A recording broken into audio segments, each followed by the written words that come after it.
Good morning, folks. Thank you for being with us today. This is a meeting with the Joint Standing Committee on Education and Cultural Affairs. We have some public hearings to start our day, and we have a couple of work sessions to follow. We appreciate you being here. I will give the committee a moment to introduce themselves shortly. I'll start with myself. I'm Joe Rafferty. I represent Senate District 34, which is down in York County. Good morning. I'm Kelly Murphy. I represent House District 125, which is part of Scarborough. Are you going me? We'll go that way, sure. Okay. Hi, I'm Teresa Purse. I represent Senate District 25, which is 5.5 communities in Cumberland County. Good morning, Sheila Lyman, District 76, Livermore Falls, J, and Livermore. Hi, Kim Hagan. I represent District 36, which is Hamden and Newburgh. Good morning, Jan Dodge, House District 39, Belfast, Northport, and Belmont. Welcome. Christina Mitchell, good morning, Cumberland, Long Island, and Shibig Island. Representative Barbara Bagshaw, representing District 106, Wyndham. Thank you, folks. So as I mentioned, we do have some public hearings. We are going to actually start with what could be or should be a fairly quick one at LD 2091. You have turned on. Good morning, everyone. I'm Senator Purse. I'm here on behalf of the request of the chairs, the request of the sponsor of LD 2091, which is an act to continue training programs for emergency medical services. The sponsor has requested that we not proceed with this bill since there was a public hearing. Here's the public hearing, and then maybe we'll move it directly into work session after that moment. So I cannot answer any questions about this bill. But my favorite thing to have happen is not to pass. The quickest. So we'll, if you would put that request in for a work session? Yep. Senator? Pursuant to the rules of the committee, I make a motion that we move directly into work session for LD 2091. Second. The motion's been made. It's been seconded. Any further discussion? I sincerely apologize. I missed most of that. Okay, so the sponsor wants us to go ought not to pass. Gotcha. So we've had the public hearing, now we're moving into work session. That's what I gathered, but thank you Okay, for is there any clarifying. objections to us moving into work session?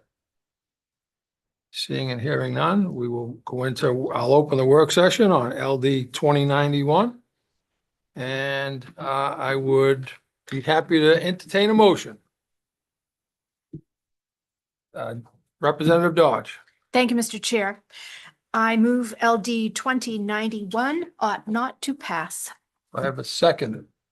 Second. Seconded. Motion's been made and seconded. Any further discussion? Hearing and seeing none, then I would ask for a vote. So when we vote, please make sure that we raise and hold our hand up high so our clerk can see what's going on and have a chance to count everyone. I think, all right, so all those in favor of an ought not to pass, please raise your hand and hold it up. Thank you. Any opposed? It is a unanimous vote to ought not to pass. Thank you. We will move into, I'll open the next public hearing on LD 2003. And sponsor may look familiar.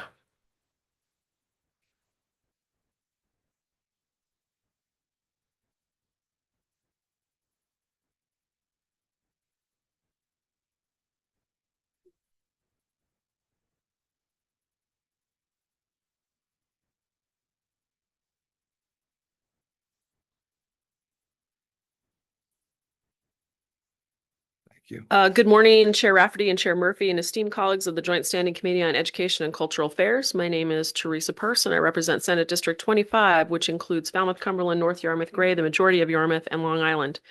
I'm pleased to be here this morning to introduce LD 2003, an act to improve localization of emergency broadcast messaging. We are fortunate in Maine that our public radio and television stations are one statewide network, which we all know as Maine Public. What is less widely known is the fact that in addition to airing their regular news, music, and other programming, Maine Public statewide network is the backbone of the state's emergency alert system, EAS, which we also know as emergency broadcasting. These systems and networks provide critical communication, public safety, and emergency alert services to Maine, whether they live in Holton or Hollis. To provide the vital emergency notification systems, Maine Public partners closely and coordinates regularly with Maine Emergency Management Agency, MEMA, and as the only broadcaster in Maine that serves our entire state. Maine Public also partners with commercial broadcasters to distribute emergency messaging to commercial radio and television stations. The state of Maine has long invested in this extensive network, and the bill before you today proposes to add an important upgrade to the network, the ability to localize an emergency message to the area of the state where the emergency response is most needed, and prevent it from being broadcast and creating confusion and other problems in other parts of Maine where there might not be need for emergency response. Simply put, it means an emergency alert about a dangerous situation. The county would be targeted at the county and not broadcasted statewide, and vice versa. A local emergency in Sanford wouldn't be heard up in the county. Maine Public President Rick Snyder is here today to provide additional details. The bill seeks just one-time funding, non-reoccurring, and a relatively modest amount of $600,000 to provide this state infrastructure and needed to support and expand this incredibly valuable public service, safety service. I hope you will approve this proposal so that we can modernize and improve our emergency management system to ensure that Maine people are able to benefit from localized emergency alerts. At a time when information and some misinformation moves with increasing speed and breadth, it's more important than ever to ensure the nature and the scope of the emergency is understood. For those deciding how to respond, the difference could be vital. Thank you for your time and attention. I'm happy to answer any questions, and I do have a little tribute since this was my committee and my former committee. So snacks available, but it doesn't influence anybody's vote. I know that. Thank you very much, Senator. Questions, Representative Hagan. Thank you. Just so I can wrap my head around this, we had last year 692 awarded money to this already. It awarded money to a different need that the state had, that the broadcasting system had. Thank you for having that bill in front of your committee last year. This is really for the localized emergency alert system. And I'm sorry, I'm spacing what 692 bid, but I'm sure people behind me can remind me exactly what that did. I should have refreshed me. 250,000 for a couple of years for Increasing the basic appropriation. Thank you. Yeah. Sorry. So is this new bill, this amount that we're asking for to cover the money that the federal government did not provide? And my understanding is, and others behind me can speak to this, but there was a grant process going on at the federal level and we were in process for that and that ceased to exist. So we're here saying, hey, you know what? This is important in Maine. It's important to keep people informed of emergency situations and we might need to do this. Thank you. Yeah. Any other questions? Yes, Representative Bagshaw. You said the money ceased, no. The grant system at the federal level is no longer, I'll let people behind me answer the question with more detail. Okay, I'd like that question Great. answered. I'll make sure we get that answered. Any other questions of Senator Pearce? Thank you very much. Thank you. And we'll welcome Mr. Snyder. Thank you very much for being with us. Thank you very much, Senator Rafferty, Representative Murphy, esteemed members of the committee. My name is Rick Schneider. I'm President and CEO of Maine Public. I'm joined by Jeff Mahaney in the back, our Chief Technology Officer, in case you have technical questions about the project and our network. Grateful, of course, to Senator Pearce for presenting this bill, and I can address those questions that you just had. But first, I have a simple example to highlight the public service value of this project. When you listen to Maine Public Radio at the top of the hour, you hear a long list of call letters and community. You're listening to Maine Public on WMEA Portland 90.1, WMEH Bangor 90.9, MEW Waterville 91.3, and so on. You hear that long list. Because of our expansion last year of 7 new rural stations, it is now a list of 10 transmitters on Maine Public Radio and 11 on Maine Public Classical, and that's a lot. It is an FCC requirement that a station announce the call letters and the city of license at the top of the hour. These are sometimes called station identification or legal IDs. And because Maine Public broadcasts the same programming to our whole network, we have to list all the signals. Listeners complain about that long list, and it would be good to hear just the call letters and the city of license for the station you are listening to. So that same idea applies to public safety, the emergency alert system. We broadcast the same emergency alert message across the entire network, and it would be better if we could target each message to the geographic region affected by the message. So this bill would fund the technical equipment, mostly encoders, at each transmitter to make that possible. So the main reason to do this is public safety. If you hear an emergency alert that doesn't apply to you, you tend to disregard it. And if it happens too often, the system loses credibility. So while the main justification is public safety, an additional benefit is the potential to tailor other kinds of messages to specific areas of Maine. And one of those would be the elimination of those long legal IDs. So this is an issue that has been highlighted by the addition of our new stations, our new rural stations, which were made possible by a federal CDS grant for rural facilities. So while it is good that we are serving even more rural areas of Maine, the next phase of our technical upgrade is to enable this localization. Maine Public pays for its programming with private fundraising, but this is a request for technical infrastructure that supports the state's longtime investment in Maine's extensive network of transmitters. So thank you for this committee's longtime support and investment in that network. And happy to answer questions. And I'll start with the specific question that just came. And what is the relation of this to any federal funding of the Corporation for Public Broadcasting or went away? And also the appropriation that you did last year. So every 2 years in the main session, we have an appropriation from the state that supports the basic maintenance and operation of the network. And the bill that you approved last year gave us a bump in that appropriation for 2 years. And we have a long case of why we needed that bump, but that's what you approved last year. This is not that. This is a specific one-time technical infrastructure request.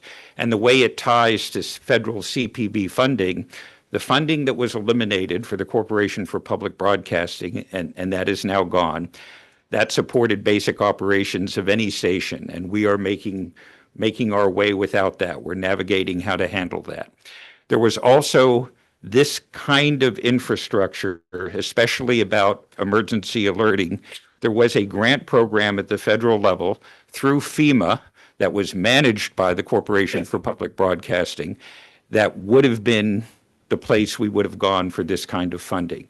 And we had an application pending, but with the elimination of the Corporation for Public Broadcasting, that grant program went away. So a year ago, I would have told you we would try to get this money from a federal source to do this investment in our infrastructure. And that grant program has now gone away. So I think that answers the two portions. What happened last year was about basic operation and maintenance of the network. This is a one-time infrastructure ask, and we would have asked for it at the federal level, but that grant program does not exist anymore. Thank you for those clarifications. Any additional questions? Representative Bagshaw. Was there any reason given by the federal government for why that grant program will no longer exist?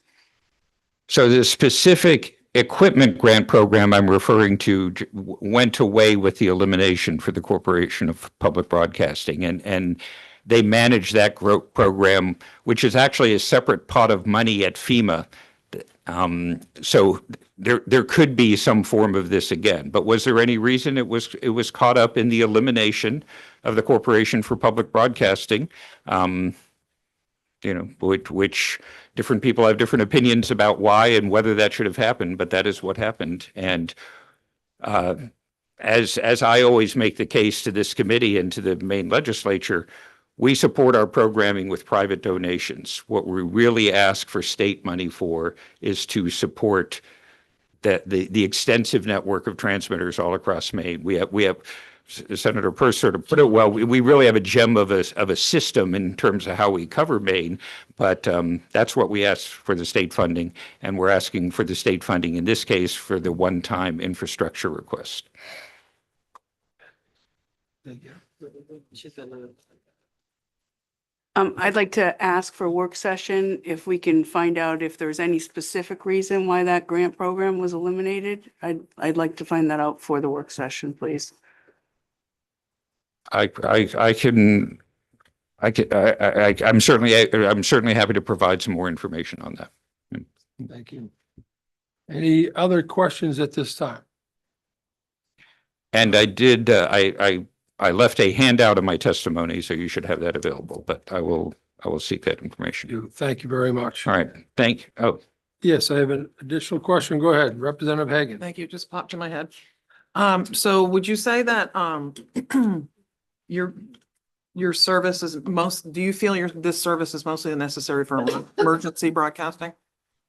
This equipment and the service that we provide, we are the backbone for the emergency alert system in the state. So not only you don't have to be listening to Maine Public, for example, to hear it, commercial broadcast stations use our network, an emergency alert gets distributed through our network and commercial stations take it off our network. So, yes, we're the backbone of it, and it's an essential service. So I'm just curious, when I did some research last year, it said that there were other broadcasting systems. They don't work independently of you.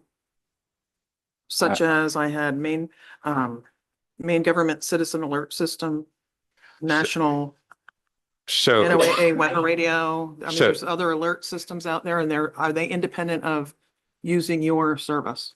So that is why I have my chief technology officer here to address some of these. So Jeff is co-chair of a committee with MEMA, he's a Maine Public, he's our chief engineer, but he works with Maine Emergency Management Agency, MEMA, to handle some of these. So Jeff, perhaps you could get into the specifics. Thank you.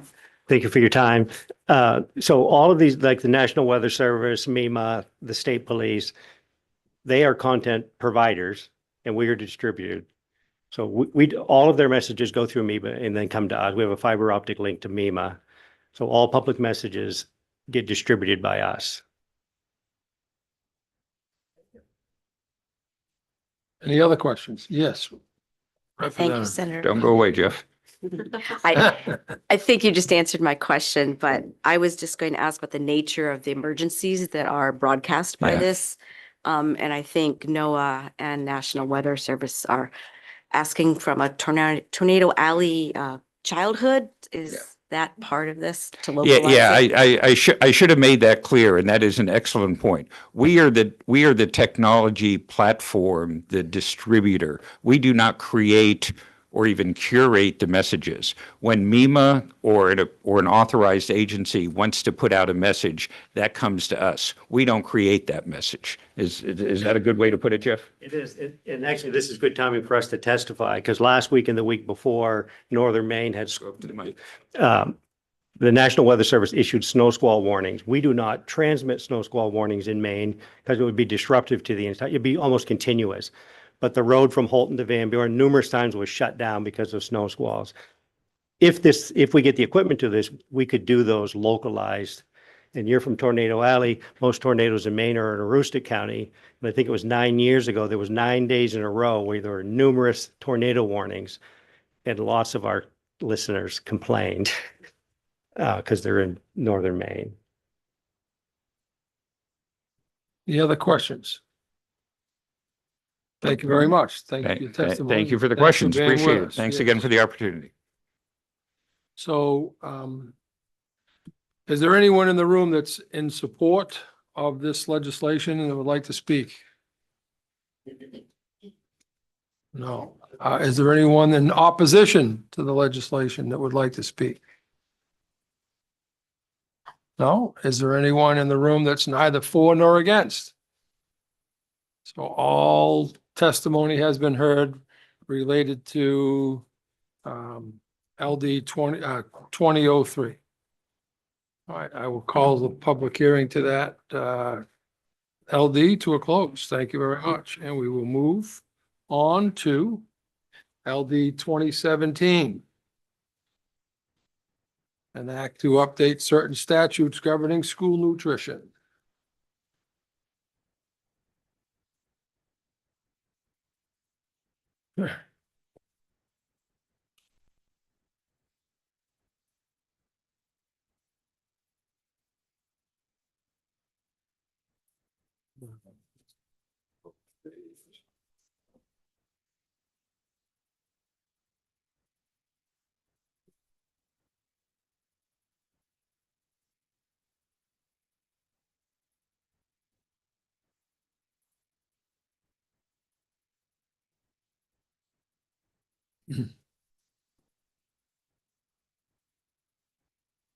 Thank you, Representative Murphy. We're ready when you are. Okay. Good morning, members of the Joint Standing Committee on Education and Cultural Affairs. I'm Representative Kelly Murphy, and today I'm here to introduce a bill for the Department of Education, LD 2017, an act to update certain statutes governing school nutrition. This bill updates several areas of statute that have been rendered obsolete due to changes in the way the state of Maine administers free and reduced price breakfast and lunch at school.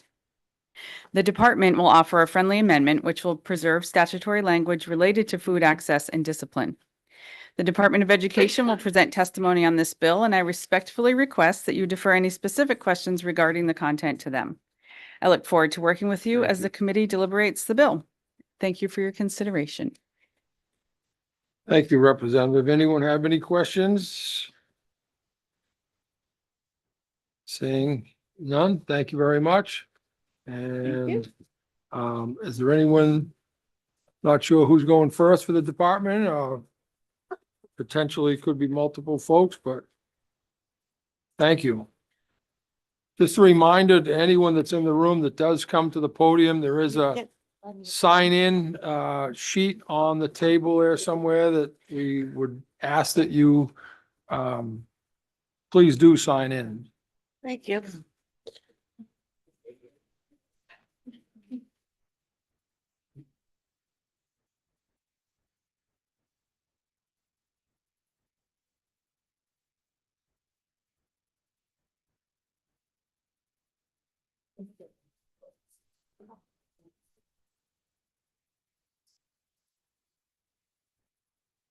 Thank you.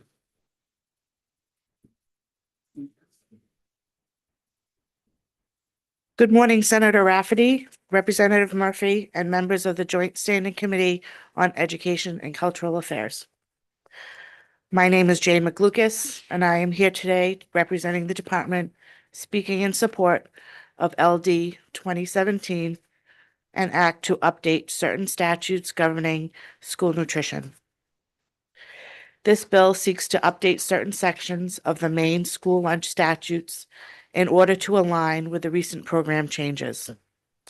First, LD 2017 removes the requirement that the Maine Department of Education contract for an internet-based application for free or reduced price school meals, and instead simply allows the department to take that action. It also removes the burdensome requirement that the public school is solely responsible for processing that school's online application. Second, the bill removes an exemption related to alternate breakfast delivery service, which we no longer have the data for. In many cases, these changes are required as a result of the governor's successful no-charge meals in Maine, and seeks to further reduce the stigma of school meal debt and further ensure student access to nutritious food.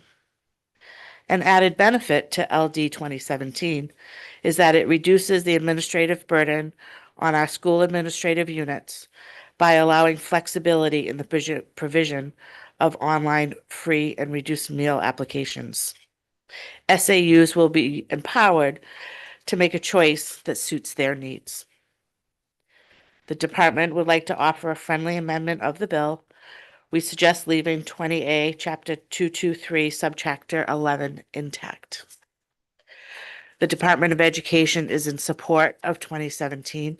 I am happy to answer questions the committee may have, and I will be available for work sessions on this bill. Thank you. Any questions from members of the committee? Representative Dodge. Thank you, Mr. Chair. Good morning. Thank you for being here. Morning.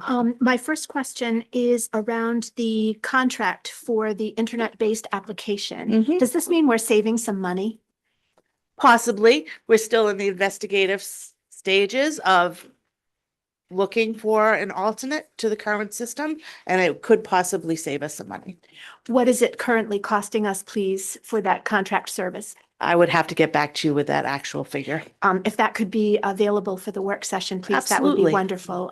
As I recall, way back when, that was one of my greatest shocks in the legislature, when I discovered that when you put out a bid and get bids for contracted services on this one narrow thing, holy schmoly. Mm-hmm. Thank you. You're welcome. Any other questions? Representative Hagan. Thank you. So this, I just want to make sure I'm understanding this correctly. So currently, the Department of Ed has the contract out, but now you want to handle all the school nutrition. We want to investigate an alternate service model to be able to give options to the schools. A lot of the schools already currently have an online module as part of their point of service.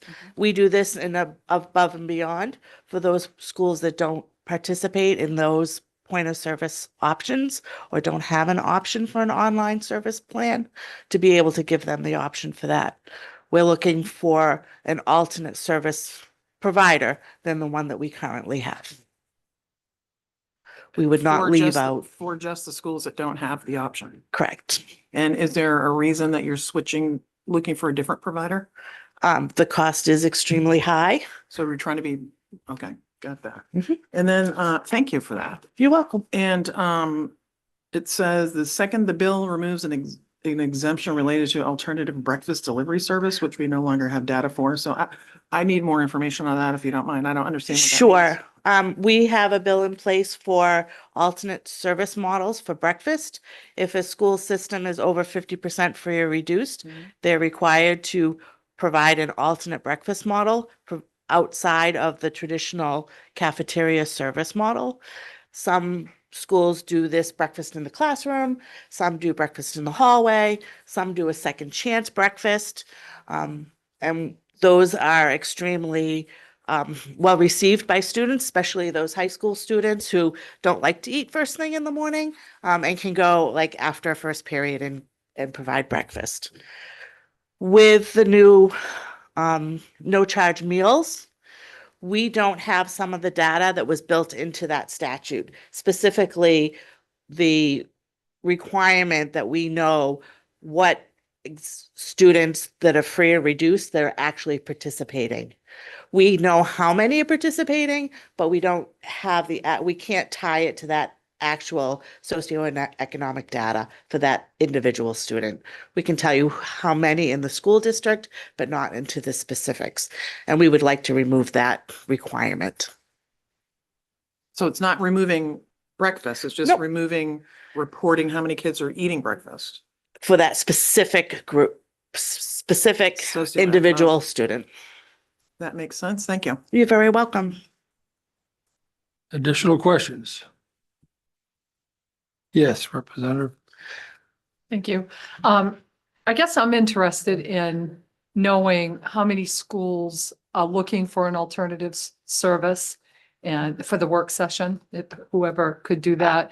And is the motivation for the department to have this alternative is there a trajectory that the department would be handling all school services? Or I guess it's just raising some questions for me, and then my questions are raising more questions. So if you could clarify, and it can be done for work session is fine. I can do that off the top of my head. So currently we have 38 SAUs that are currently participating. When you say participating, that they're getting support from you, No, from the online service. from the online. The department would not take on any of this additional work. It would be contracting with an online provider. And so how many are not? There is another 175 SAUs. I can't tell you if they are actually using another provider or not using one at all. If we could have that for work session, I'd appreciate it. And then you mentioned, is it okay if I follow up? Thank you. Then you mentioned that you will, I may not get this right, that you had data on students for this alternative breakfast option, and you no longer get that data, so there's some confusion. Is that correct? We just can't report out on that specific data because it doesn't exist anymore. We don't count that way in the school systems because we are doing this alternate model. But you'd find it helpful to be able to report out on that? We wouldn't be able to get that data. We can tell you how many, the participation data within the school, we just can't tie it specifically to the socioeconomic group that is within the school. Do you want to be able to tie it to that, or you don't? We That's where I don't need was to, getting- we don't okay. need to have that Okay. data. Thank you. You're welcome. Any other questions? Yes, Representative Hagan? Yeah, that just sparked a question. So that data was not being useful to make sure that certain schools have breakfast programs, or I'm kind of confused on. No, it was just a rate of how many free and how many reduced students were participating. We can tell overall how many are participating within the school, just not tied to the individual student anymore. But you still, because I know all kids are able to participate in that breakfast. Correct. So is there any data that is being collected at all for that? still? Yes, we do have data on how much, what participation is in each of the school districts. And how do you use that data? We use it for reporting data as well as participation data, and we can compare it from school to school if they're in the same operations system. So there's no data being used to determine if you should continue the program or not continue the program. Not at this point in time. Thank you. Yes, Representative Bagshaw. Oh, sorry, I'm a little confused. All right, so are you saying you want to give less, not have to be responsible to give data for this program? The data no longer exists for us to share that because of the model that the schools are using. The model of the schools are using is much more of a benefit than the actual data that we were receiving.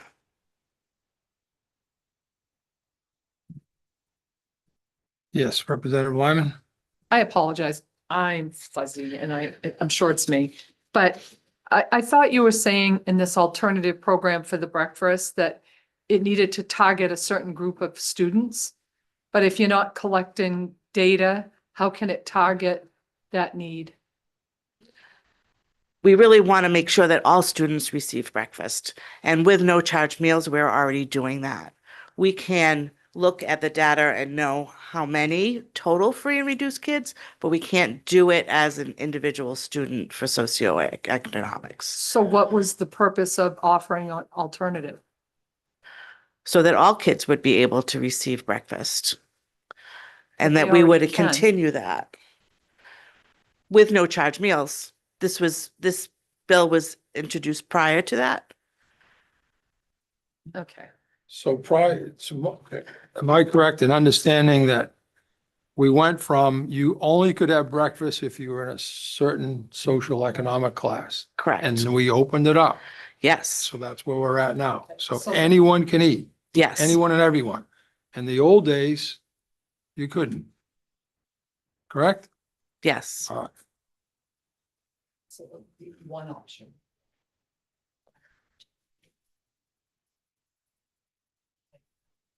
Yes.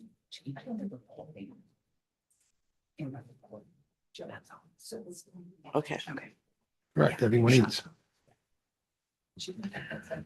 I did want to clarify that we are just looking to change the reporting requirement, not change anything else to breakfast alternative models.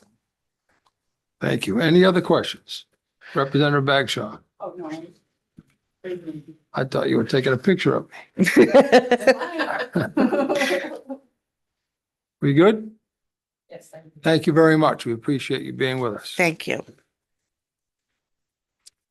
Is there anyone else that would like to speak in support of the legislation? Anyone in the room that would like to speak in opposition to the legislation?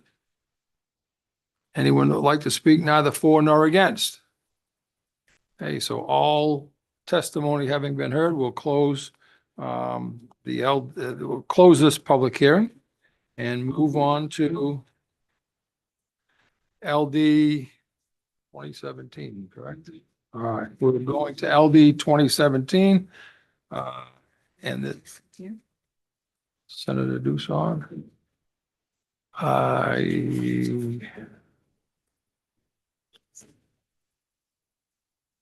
No. She's supposed to be. Is she? Of 2017? See Murphy, I'm the co-sponsor. She's Uh-huh. she's primary sponsor. No,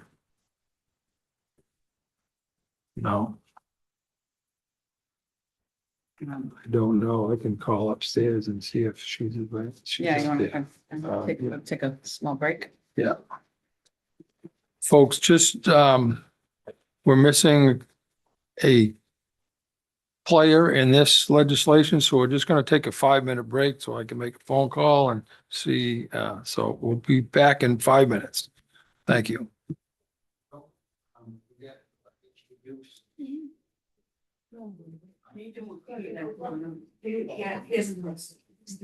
okay. I just gotta go make a phone call and see if I can find that. Senator Doosan's on her way. She's on her way. Senator Doosan's on her way. Oh, okay, thank you. Yeah. Thank you. Sorry. Reading minds back there.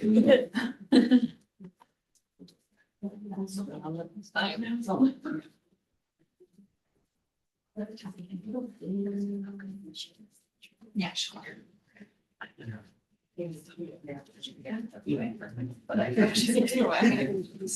What's going on? We're taking a break. Oh, gotcha. She's on her way. Yeah. Thank you. You should just have that ready. Just throw it up there. Oh, is it something that should Oh. be useful for all of us? No, this is not ours. Oh, it's not useful to any of us. I just love having like post-it notes, like throw up there. Smile more. Yeah. Smile less. Smile less. Right. Smile, my motto. Right.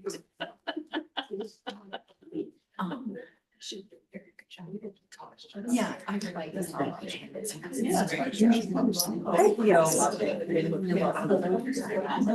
Whatever. I started watching, I made it nice. I don't have your friends, so I was with Disney all my life, just so I could watch Yeah. Hamilton. And every time I feel. I took my wife with someone not being able to, but, And I do want it. two Friday shows. Yeah. Yes, Wow. that's so cool. That's great. As a kid, I loved it. Yeah, oh, I loved it. I And- loved it. Yeah, it was, I just, I thought Harry Potter was 3 times. Broadway on the street. And then I took them there, two of them are super into World War II, and we did like a whole World War II themed kind of trip to New York somewhere, and I took them to the Operation Nancy. It does a really cool, it's a true story. Yeah.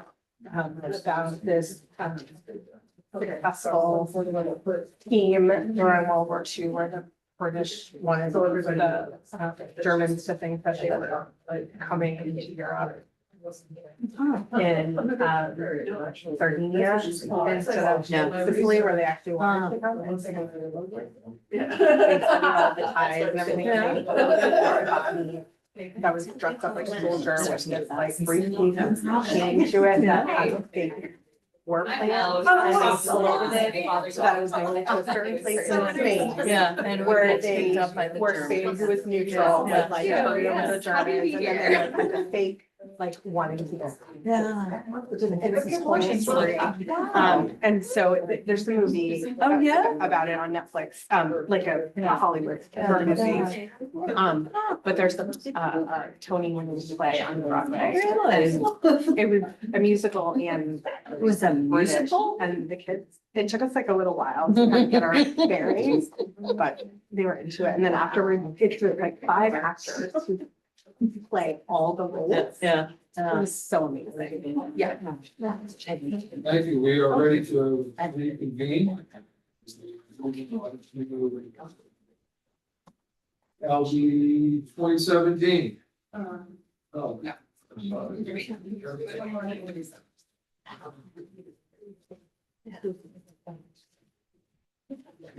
thank you.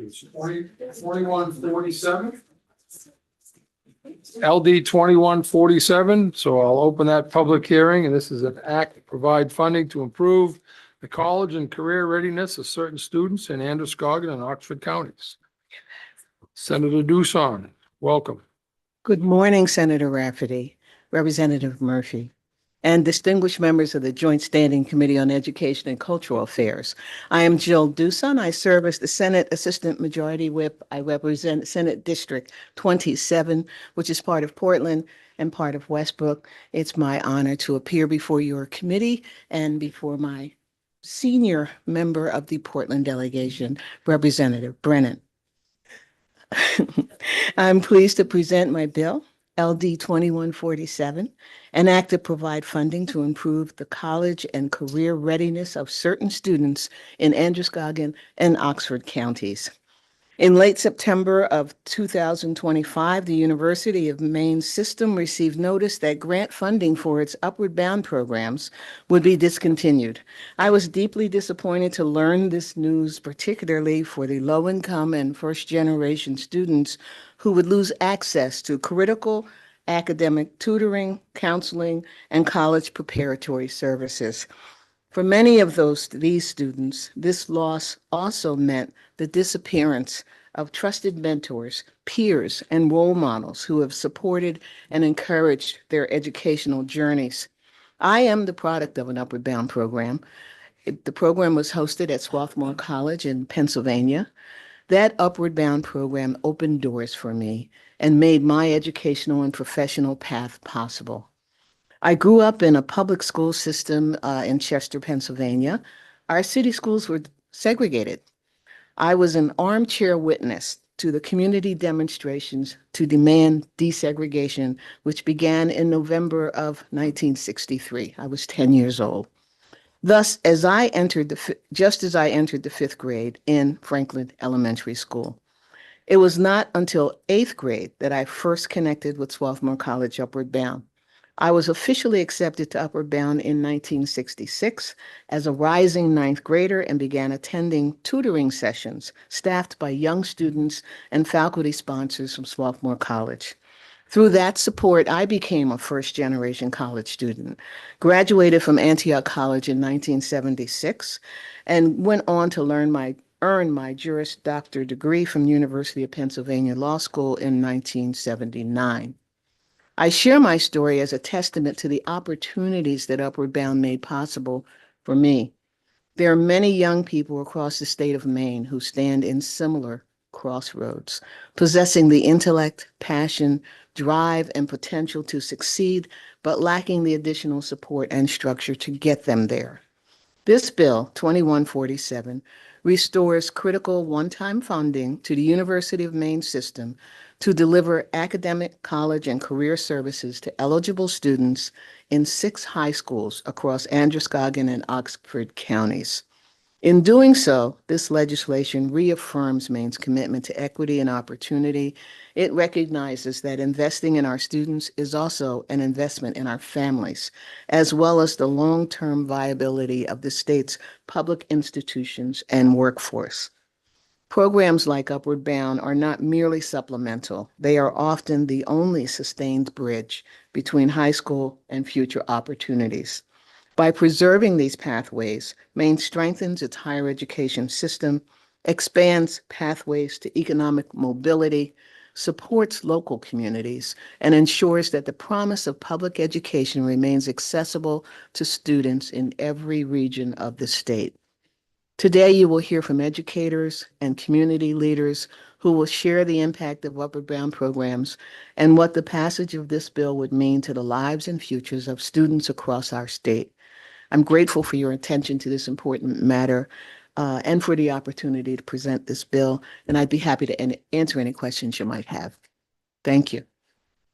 Thank you, Senator. Any questions from members of the committee at this time? Representative Hagan. Thank you. Thank you very much. So I just want to ask a few questions, because Sure. I'm not super familiar with this. Thank you, Representative. I'll do my best, and there are others here who are more familiar with the intricate details of the program and might be able to better answer your questions. So how many students does this program? I mean, this seems like it's really restricted to one certain area, or maybe two colleges, I believe. How many students does it serve? There 60 has been whispered to me, but there are folks here who will know can ask those that. You want me exact to ask that details. again? Yes, ma'am. Okay. No problem. And then, what exactly so I was reading and listening, and in my studies, it offers tutoring services and mentoring. Is that part of the program? Yes, I can share with you a little bit more of my experience, not a lot. Just to give an example of what the program services that were made available to me, and I believe continue to be the types of services offered by Upward Bound programs in Maine. When I went into the program in the early years, it was access to a tutoring program in my neighborhood. It was set up in a church about a mile away from my house. I had to walk uphill both ways. No. In the snow backwards. Right, exactly. But it was this great tutoring program after hours that students from Swarthmore College came into Chester. It was about a half-hour ride for them by bus. They came down and tutored us, provided access to, it was not as much, the tutoring was great, but it was also this sense of people in kind of the same age group who were demonstrating to me that this college was possible for me. I was a good student. This program helped me a lot.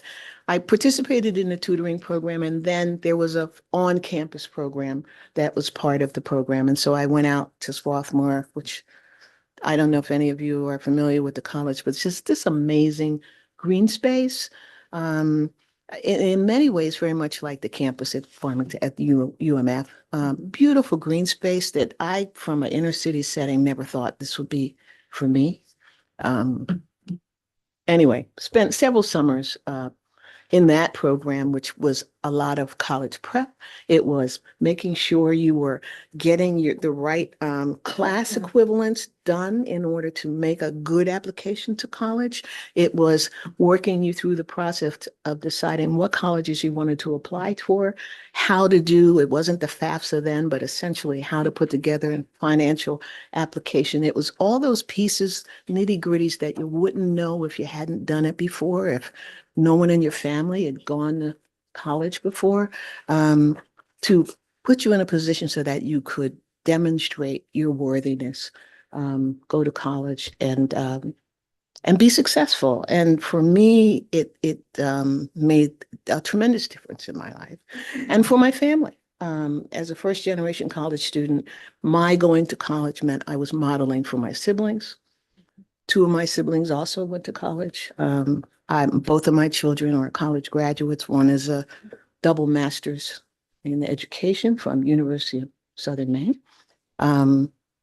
It's just, my son is a Bates grad. It opened doors. This seemingly small, focused program opened tremendous doors for me and my family. Thank you for that question. Thank you. And so you said there are many, how many upward bound programs are in the state of Maine? Are there 3? I know there's, excuse me? She can speak to that. I know there's one at USM in Portland. Yes, in And I'm Farmington. aware of the one at Farmington. I think there might be one more, but there are others who know the specifics. So the fiscal net on this is it specifically asking for those 2 universities? It's specifically the program that is operated out of Androscoggin and Oxford counties. I believe that, I'm not going to say things I'm not sure are true. I can read One of the other programs also lost funding, but it was restored. So Thank this you. one, the funding was not restored. I'll give someone else a chance now. Thank you. Representative Bagshaw, then Representative Lyman. Yes, ma'am. Hi. Hi, thank you. I enjoyed your testimony. I'm wondering, were there federal funds allotted for this? And if they were discontinued, what were the reasons? And if you don't have that information, Well, it would be hard for me to describe in a friendly way the reasons for the end of federal funding in many programs across the diaspora. But those guys can answer. Okay. The program definitely involves federal funding. It was originally designed, the TRIO programs were originally funded at the federal level. and they were discontinued at this point, or? I'm just wondering. They were not, the funding was not, I'm gonna let them, because I Okay, don't want thanks, to, I don't no want to use problem. imprecise No, language, no, I no guess is what problem, I'm. no problem. I can wait. I appreciate the question. We will make sure you get an answer. How's that? Thank you, ma'am. We had a question from Representative Lyman, who I know she had to take a phone call. She's here but in spirit. we can continue Yes, sir. and then come back to her. And any specific questions for the senator right now? Oh, wait, she's back. I'd love to tell you more about how fantastic the program is. Representative, you had your hand up before you were distracted. Thank Good you. morning. I apologize, but No problem. I have to have my phone in case of some calls. But anyway, I'm curious, and it may not be for you, it might be for someone coming or for work session. But clearly there's some criteria for these opportunities for students. And so any student would benefit from such experiences. So I'm curious what the specific criteria is. And if a student doesn't meet that criteria, what other opportunities are available for other students to receive such valuable experiences as well as mentoring, because it benefits any. Thank you. Thank you. It certainly benefit any and all students. I think that the folks behind me can describe their mission and how they do outreach to identify students to apply for the program. But it's about low income, low resourced students who would be first generation college students. So kids growing up in rural parts of Maine who just may not really believe that college could be an opportunity for them. Any other questions for Senator Dusan? Hearing none. Thank you very much. Thanks for being with us. Thank you. And we do have some folks coming in that would like to speak in support of the LD.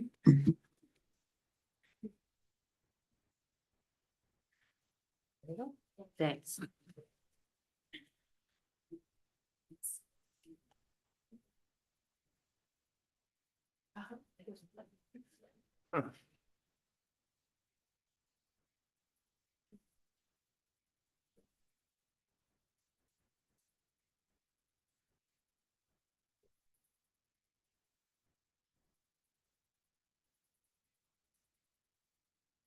Thank you. Okay. All right, okay.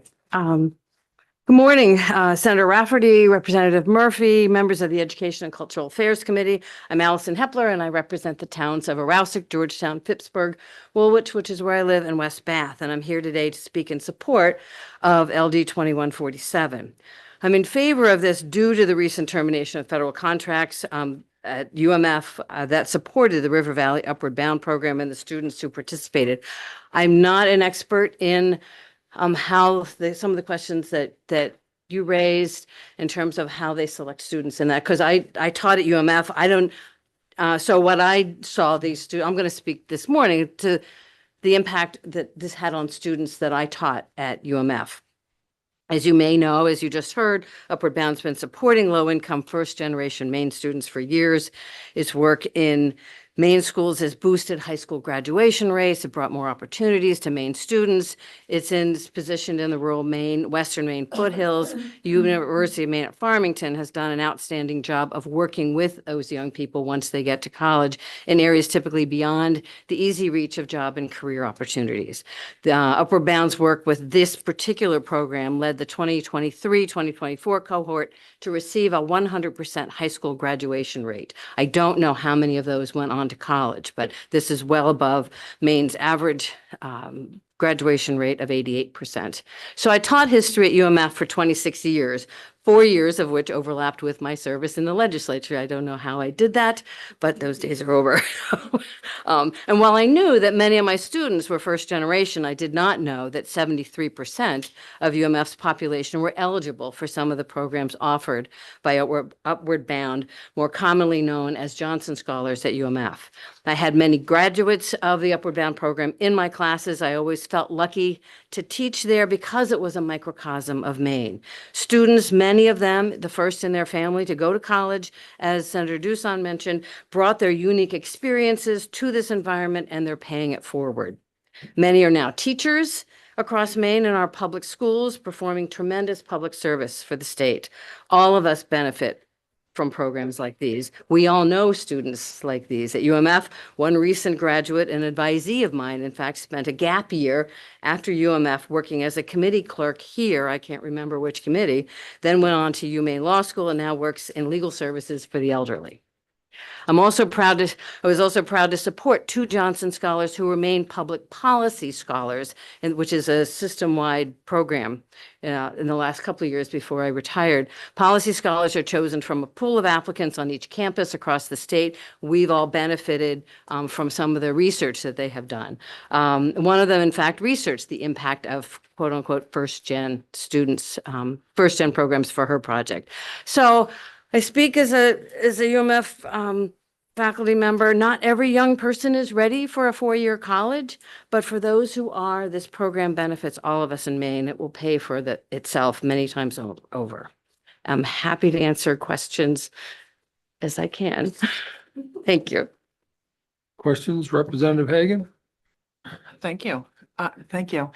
So, well, now I'm a little more confused. So this program, because you taught at Farmington, so I thought this program was people were going to high schools and working with them in the high schools, but it continues if they attend that particular college? There is some support for that. I think there are some people here from UMF who will speak to that. But the gist of the Upward Bound program is to prepare to work with students in high schools to get them ready. But I mean, for it's to get them into any college, correct? Yes, Not just yes, exactly. Because I mean, I was the first gen, went to Farmington, a long time ago though. Yeah. And, but I know the college, the UMS system provides tutoring and mentoring for all kids. Yeah. Yes, this is a program that starts in the high schools. Like, again, this goes back, Upward Bound goes back many years. I long ago did a research project on that and I've forgotten all the details. Well, no, I was just a little confused because yeah. It sounded like you were seeing that it was still being used while they're attending the college. I believe there are still some support programs, but like you said, are available to all students. But I think the gist of it is. I know another person I can ask. Yeah, they're coming up. Thank you. Representative Lyman. Thank you, Mr. Chair. Okay, so for work session, I guess I'm a little confused, but it's just because we're talking about lots of different. Yeah. Potentially, not a lot of different, but a few different ones. So I heard a number of it involves 60 individuals at this point. Is that statewide? That I don't know. I looked at a chart that Okay, so I'll be interested in Ms. that. Warren had. I'd also be interested in seeing a visual, maybe just a Mhm. chart that says what programs are being offered at high school Right. and the money that it encompasses, as well as what programs are offered still at the post-secondary level and the money that encompasses, and a breakdown between the Upward Bound and mentor tutoring. Yeah. I just really want to see a concrete picture of it. And I continue to advocate that these benefits are significant for all students, not Yeah, right. any type of student. And yeah, is there a huge benefit for a first gen? Absolutely. But there's another Yeah. story out there with a very important benefit to it as well. Yeah. So any of that information that helps me see that it is equitable for students that are in Yeah. high school trying to move on, or students that are in college trying to seek tutoring or mentoring. Yeah. I want a Yeah. really good picture of that. Thank you. For whoever can appreciate- help right, for yeah. work session. Thank you. Good Not questions. seeing any other questions. Thanks very much for your testimony. You're welcome. Thanks for being with us today.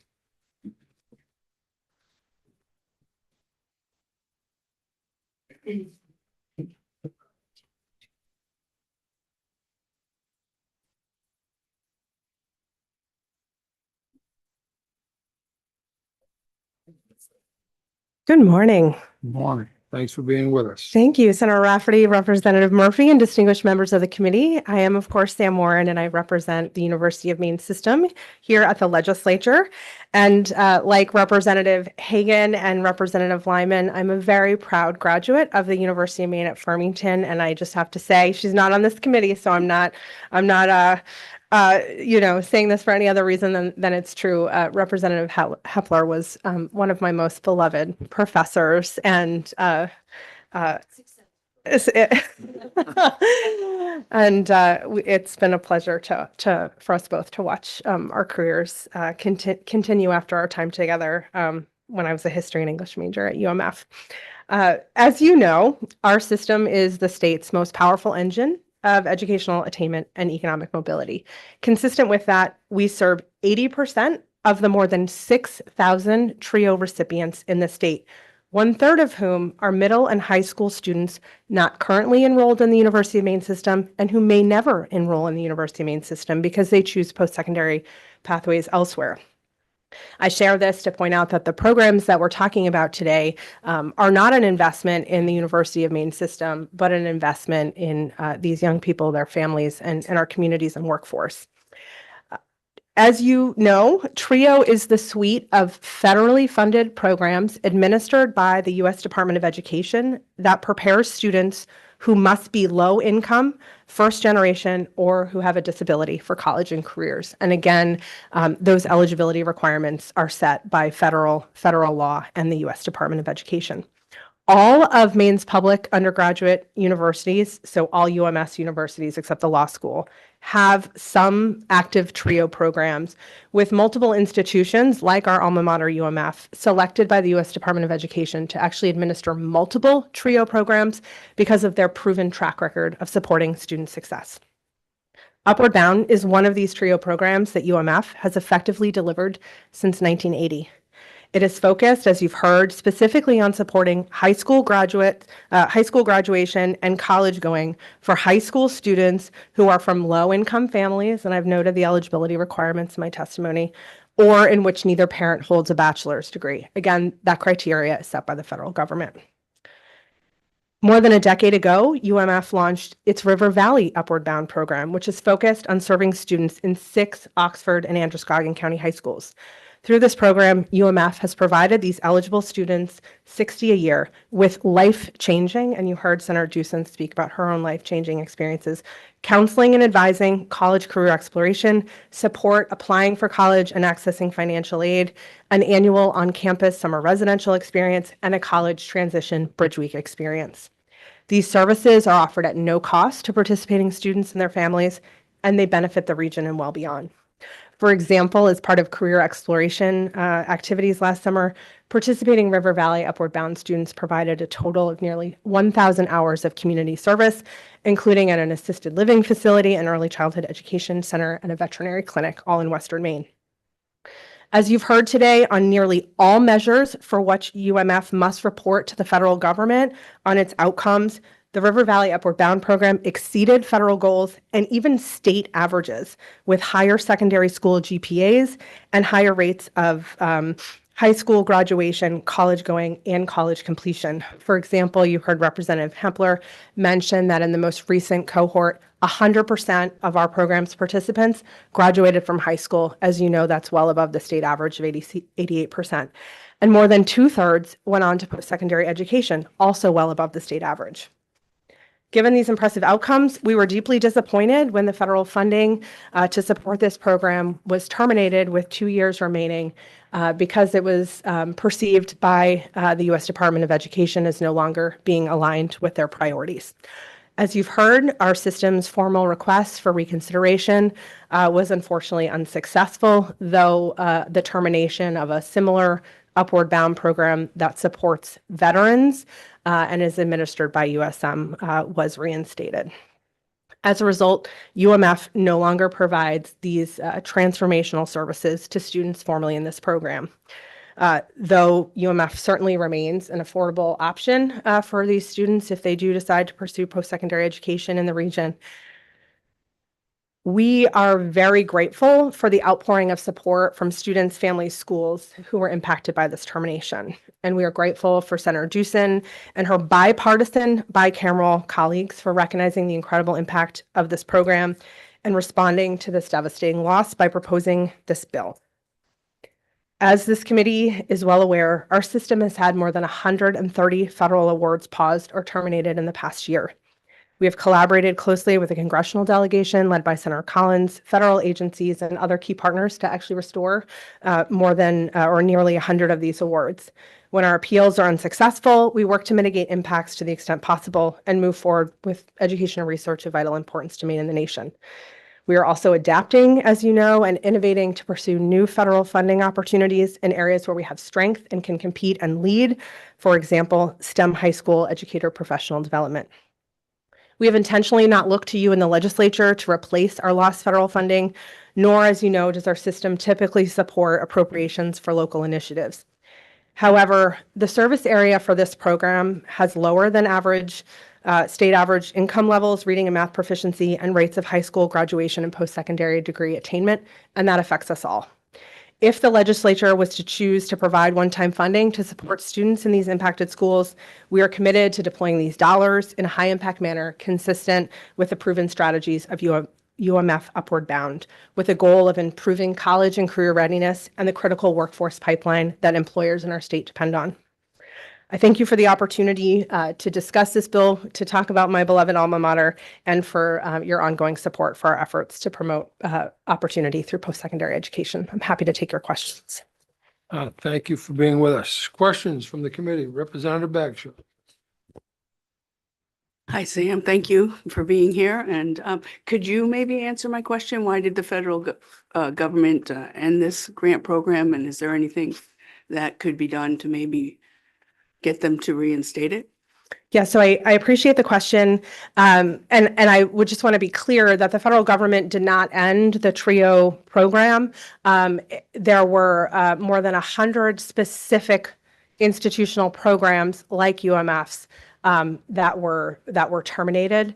I want to be careful in what I say because there are obviously employment impacts to some of my university colleagues as a result of this termination. And there's also federal litigation that's ongoing. Last week, U.S. District Court granted, essentially, I'm not a lawyer, though our lawyers at the university love when I pretend to be one, but they essentially remanded the department to reconsider these terminations of these more than 100 100 programs because they concluded that the terminations were not done in a legal manner. So there is ongoing legal action. UMF and the University Maine System is not directly a party of that or a party to that, but we may be affected by that ongoing outcome. And again, the cause given by the Department of Education was that supporting rural and low-income students and disabled students in this manner was not consistent with the priorities of this administration. You have a follow-up, Representative? Let me correct myself. I was just wondering specifically upward bound, and maybe we can find out for what reason the federal government ended funding for that. So you're asking for this specific upward bound program at UMF? Yes, well, for upward bound for the bill, and I would like, why we're asking for money in this bill, which upward bound sounds like a decent program, and obviously the senator benefited from it, and it sounds like other people have too. So for work session, I'd like to know why the federal government discontinued these funds for work session. Not putting anybody on the spot here, but I definitely want that answer for work session. Yep, I can certainly provide the committee analyst with the language from the department that said the program was no longer consistent with their priorities. And again, I would note that we still have a number of other upward bound programs operating in the state and in the University of Maine system, including at the University of Maine at Farmington. We also have upward bound programs administered by the University of Maine, the University of Maine at Presque Isle, and the University of Southern Maine, which is focused specifically on supporting veteran students. Other questions? Yes, Representative Lyman and Representative Hagan. Thank you, Mr. Chair. So I think you were nodding that it's more than 60 students that this bill is impacting? No, I'm sorry if I was misleading. So there were 60 students served annually by the UMF River Valley Upward Bound program. The total number of upward bound students in the state of Maine is there are 455, or there were in the last fiscal year, students throughout the University of Maine system served by upward bound programs administered by the University of Maine system. And then there are two kind of other versions of upward bound, one focused on veterans. Those are obviously not high school students. Those are military veterans. Those are supported through USM's Veterans Upward Bound program, which was also terminated and which we successfully were able to appeal. And then there is an upward bound program focused on STEM. So in total, there are about, I'm doing quick math here, there are about 650 upward bound students served by the University of Maine system, and then there are about an additional 200 upward bound students served by other post-secondary institutions and programs in the state. Thank you. And am I correct that this bill isn't encompassing all 650? That's correct. This bill is focused on the students and schools who lost services as a result of a termination of one upward bound program at the University of Maine at Farmington. Approximately 60. 60 students a year. So if I do the math right, that's somewhere around 5,000 plus a student. How is that money allocated? Is it just the upward bound? Is this also the mentoring and tutoring? Is there some clarification on that? Yeah, so it's a great question. So Upward Bound has kind of very specific formulas for which programs and what are the amounts of students. We intentionally structured this bill to be a little more open-ended, right? And to exactly your point, right? We know the legislature cares about all students and certainly wants to support these directly impacted students, but also the schools more generally. And so as you'll see, the bill does not say we are replicating Upward Bound for a year in these particular schools, because that would be impossible to do, right? Upward Bound is an ongoing, continuing program. There's a reason that the federal government awards Upward Bound programs in 5-year increments, right? Because it recognizes that building that infrastructure and maintaining those relationships and services with students is not a one and done sort of situation. And so again, if the legislature decides to support this investment, the University of Maine system will convene colleagues, frankly, across the system, not just at the University of Maine at Farmington, to say, we have this amount of money. What is the best, most impactful way we can deploy these dollars to raise high school graduation rates, college going, and college completion among students in these districts? So there isn't a specific. Okay, I'm just trying to get a sense of, would you have more information for work session that would, may not be exact amounts, but an idea of where those monies would go for what purposes? Yeah, again, I think beyond what's, I can certainly expand on what was provided in my testimony. And I think to your earlier questions, Upward Bound is not the only way the University of Maine system is supporting student success, right? I know you all closely read the first generation report that I submitted to this committee last week or 2 weeks ago, in which I noted that more than 40% of our system students are now the first in their families to pursue a bachelor's degree. And our college completion rate for our first generation students in the University of Maine system is more than double the national average. And that is because the interventions and supports that we have in place, of which this is one piece, right, for these students who end up coming to us, are so effective. We still have a long way to go, right? That retention and completion rate is not on par with non-first generation peers, and it's nowhere near where we want it to be. But the system does have a track record of success in supporting first gen students, which again are now nearing half of our undergraduate students. And one of the ways, and I know we've talked about this last year, one of the ways we're doing that is through a historic investment from the Harold Alfond Foundation, which we call UMS Transforms, which has a whole kind of initiative focused on student success and retention, and is really improving outcomes for UMF. For example, they had their highest level of student retention last year, for example. Congratulations. Yeah. Successes. Thank Yeah, you. it's exciting. Representative Hagan. Thank you. So now I'm a little more confused. Uh-oh. Well, and I appreciate you trying to help me work through this. So, what I hear you say is there are many Upward Bound programs that are still functioning. Yeah. But when I read the bill, that this amount of money is specifically for the 6 high schools that are part of the program that lost federal funding. But I think you just said that money, you would say, we have this amount of money, how do we best use it throughout the system? So that's not matching what the bill is saying. Yeah, I'm sorry if I was unclear. What I was saying is we intended the bill when we worked with Senator Dusin and her colleagues to not be overly prescriptive, right? Because again, with one-time funding, we are not going to be able to replicate, we don't want to just stand up an Upward Bound program for 1 year and then walk away. That's not the best use of the state's resources.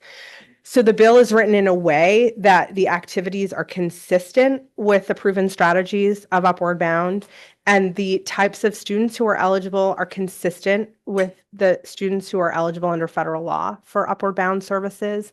But we didn't say UMF will deliver Upward Bound in these 6 schools for 1 year, right? It's more open-ended. The money is to the system, so we can look across the University of Maine system and figure out what we as a system can best do, consistent with the strategies that work for Upward Bound, consistent with the eligibility requirements of federal Upward Bound, to most meaningfully improve high school graduation, college going, and completion for these students. I totally understand and agree with that, but the language is not matching what you're saying.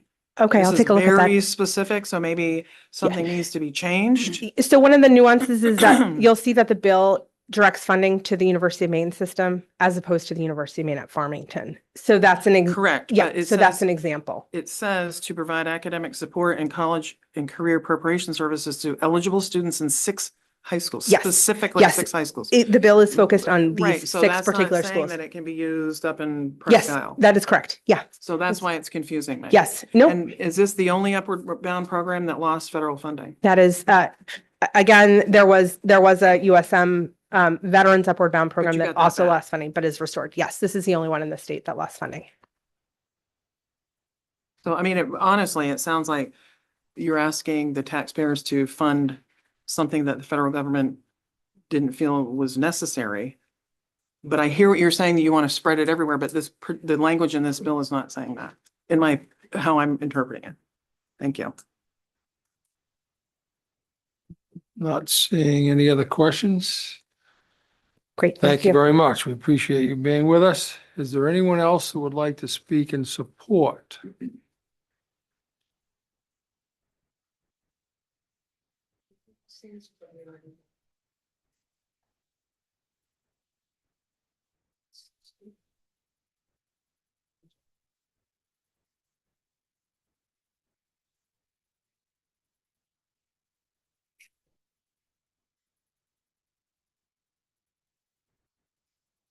Okay, pardon me, I'm a little nervous. I don't do this very often. Okay.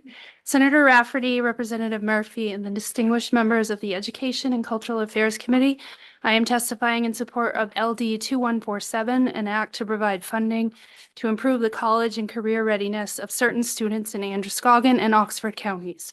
My name is Marietta Wheeler. I live in Belgrade, and I am testifying as a citizen of Maine and an Upward Bound alum. I attended the MSAD 11 Gardner School District from first grade through graduating high school.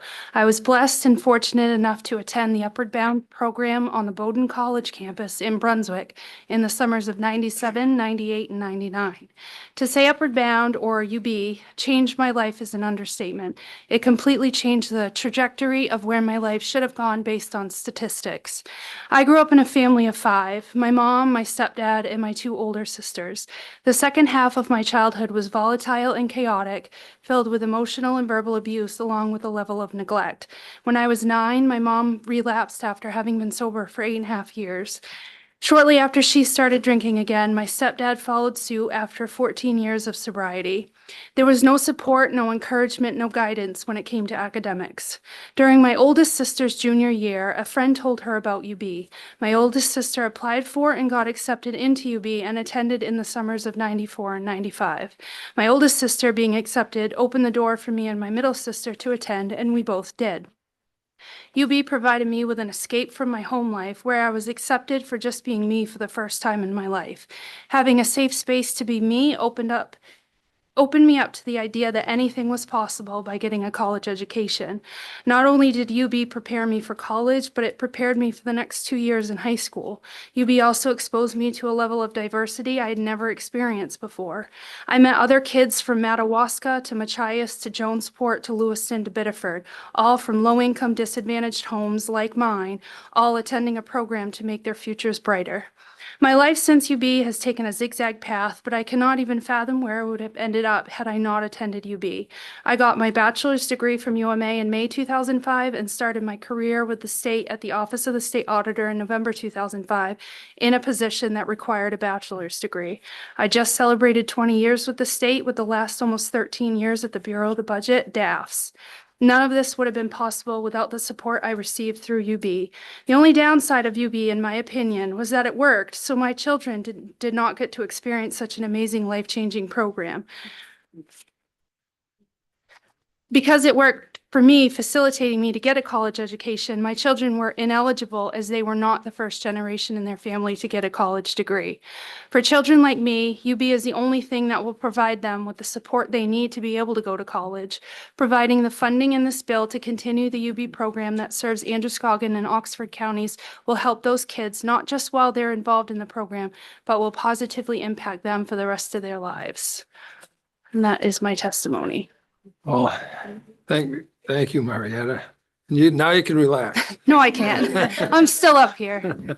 You are, but we're not a tough crowd. We just ask a lot of questions, but it's just seeking information. Oh, I know. I And listen to you guys We know daily. Well,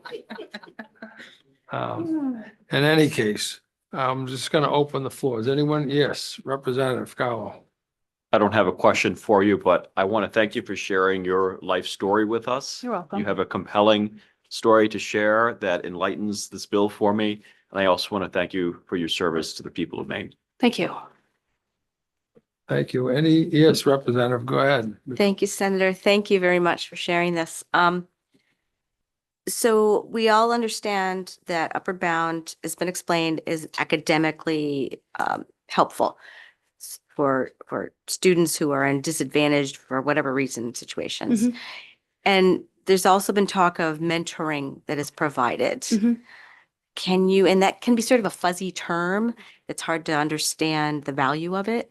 Can you give us any examples or how mentoring side of it, other than the academic, helped you along? I Thank think you. just like because our parents didn't go to college, we had no idea what to do with regards to researching colleges, what we would even be interested in, any of that. So the program that I participated in, we actually went on quite a few field trips to quite a few different colleges in which we would do tours. We did the University of Maine at Orono. We did Tufts University, Wellesley, Stonehill, and we were exposed to things that we never would have learned had we not participated. But also, they helped us through the application process. I know when I was in the program, they paid for the application fees. And when you're talking at least $50 a application, and you come from a family of 5 and the only income is disability, you can't afford that, especially with 3 daughters 2 years apart. So they definitely helped us with that.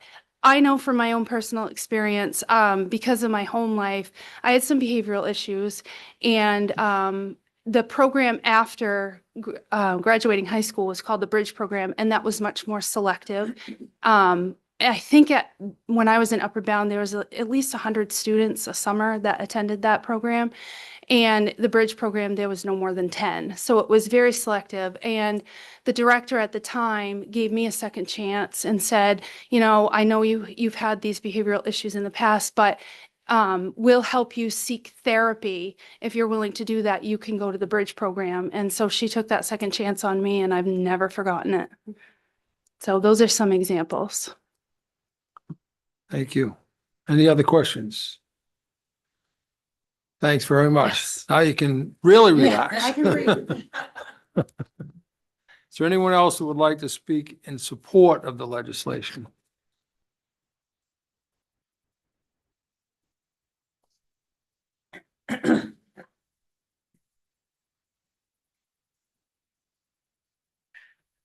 Good morning, members of the Committee on Education and Cultural Affairs. My name is Elizabeth Hanson, and I'm a resident of Farmington. I'm here to speak in favor of LD 2147, an act to provide funding to improve the college and career readiness of certain students in Androscoggin and Oxford counties. I'm appearing on my own behalf and on my own time. For the sake of transparency, I am a current employee at UMaine Farmington with the Upward Bound program, but all of my comments today are my own. They're in no way an official statement from the university and shouldn't be considered as such. Upward Bound programs fall under the umbrella of TRIO, which, contrary what to that name might imply, it now includes 8 federally funded programs, started with 3. The purpose of Upward Bound is to provide participants with the skills and motivation necessary to complete a program of secondary education and to enter and succeed in a program of post-secondary education. So essentially, we're helping students graduate high school and continue on to enroll in a certificate, associate, or bachelor's degree program. Students that participate in Upward Bound programs must be one or more of the following qualifications: being first generation, which we've discussed. The Upward Bound programs follow the definition of an individual whose parents or legal guardians did not complete a bachelor's degree, or who live with and was supported by only one parent who did not complete a bachelor's degree. They could be low income, meaning their family taxable income did not exceed 150% of the poverty level amount as set by the federal government, or they have an academic need. This could include rural isolation, a documented learning disability, living in a predominantly low income community, lack of opportunity, support, and/or guidance to take challenging college preparation courses, or a lack of confidence, self-esteem, and/or social skills. Any of these unique qualifications on their own have been shown to make post-secondary attainment more challenging, and many Upward Bound participants are eligible in many ways, stacking the odds even more against them. This is the case for many students that were being supported through the River Valley Grant. I am here today because I truly believe in these programs. This is my second professional role with a TRIO project. I was most previously working at a college in Oklahoma in their student support services program, which is a college version of a TRIO program. It was there that I saw the transformative power that TRIO had for those students. when I returned to my home state of Maine last summer for this role at UMaine Farmington, I was excited and honored to become part of the legacy of these programs. Upward Bound at UMaine Farmington has existed since the 80s with the Foothills Upward Bound Grant, which is still operating and supports 8 other high schools. The River Valley Upward Grant became an additional component to the program in 2012, supporting the six schools included in this bill. This demonstrates decades of successfully meeting the objectives of the Upward Bound program, and it has been disheartening, to say the least, to witness and be affected by sweeping decisions made by the Department of Education. Statistics from the River Valley Grant demonstrate its success. Through participation in the project, the majority of students meet academic requirements of having a 2.5 GPA or higher. Over half meet or exceed the proficient level on state assessments in reading, language arts, and math. Minimal cases of students dropping out of high school, and students persisting to the next grade level or graduation as appropriate. In the current 5-year grant cycle, nearly 3/4 of participants enrolled in some form of post-secondary education immediately following high school graduation. This program works. Having to break the news to my team and then to our summer staff, school liaisons, and community partners was extremely hard. Having to share this news with River Valley students was heartbreaking. We experienced a range of emotions: confusion, anger, sadness, isolation, fear, disappointment, discomfort. Students were in tears. They shared their fear. Apparently I am too. Students were in tears. They shared their fears, and this would mean they would not make it. They shared their fears that this would mean they would not make it to college now. Some students cannot even afford the college application fees, which are waived nationwide by many institutions for students just for participating in Upward Bound. They are now missing out on the services and support offered by the program. You've heard some of them today, but that includes academic preparation for college, free tutoring, college visits, assistance with applying for student financial aid and scholarships, additional financial literacy education, and a residential summer program to help prevent summer melt. The latter occurs significantly higher in low-income high school graduates, where those that intend to start college in the fall ultimately fail to enroll due to administrative hurdles, financial confusion, and lack of support. It is a major retention challenge, often stemming from missing deadlines, financial aid issues, feeling overwhelmed, or not knowing how to access support. This is a large component of our summer program that River Valley students will no longer have the chance to participate in. We care deeply about students in Maine, and we want to help close the gap for those that want to get to college or obtain professional skills. Another year of funding to support eligible students from the included high schools in Androscoggin and Oxford counties will allow us to continue this work and would be a strong indicator to these deserving students that Mainers take care of each other. I am very appreciative to Senator Duson for her presentation of this bill, the co-sponsorship from Representative Murphy, Senators Bennett and Bickford, and Representative Hepler, as well as to the Committee on Education and Cultural Affairs for hearing these testimonies today. Thank you very much. Thank you, Elizabeth. Any questions from members of the committee at this time? Yes, Representative Dodge. Thank you, Mr. Chair. Thank you for your testimony. I am so sorry for all of this happening. My question is, have you encouraged and explained to your kids what possible letters and phone calls to their federal delegation and to our folks in Washington, and how that might help their situation? Yes, civic engagement is definitely encouraged in these programs, and we encourage it amongst our students. So yeah, there were conversations about that. A colleague that is going to be popping up had a experience last fall with helping some students that were interested in writing letters. You know, how do I do this the best, or making them realize that their voice does matter and the importance of it. Because I have heard different things. Oh, I'm just a high schooler. Like, what does it matter? It matters a lot. You know, you are the future of what's coming. Folks need to know where your thoughts are and feelings are. This affects you directly. So yes, absolutely. Thank you for those efforts. Of course. Any other questions? Hearing none. Thanks very much for your testimony. We appreciate you being with us. Thank you so much. Is there anyone else who would like to speak in support of this legislation?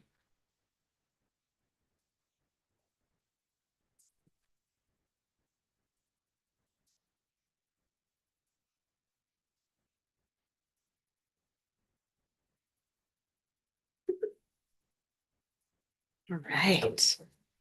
Good morning, everybody. And I did want to mention, so stapled to the back of my testimony is a fact sheet from our most recently available APR data that kind of gives a breakdown of, the services provided, the schools that were served, et cetera. The schools that are in red are the River Valley schools that we're no longer serving at the moment.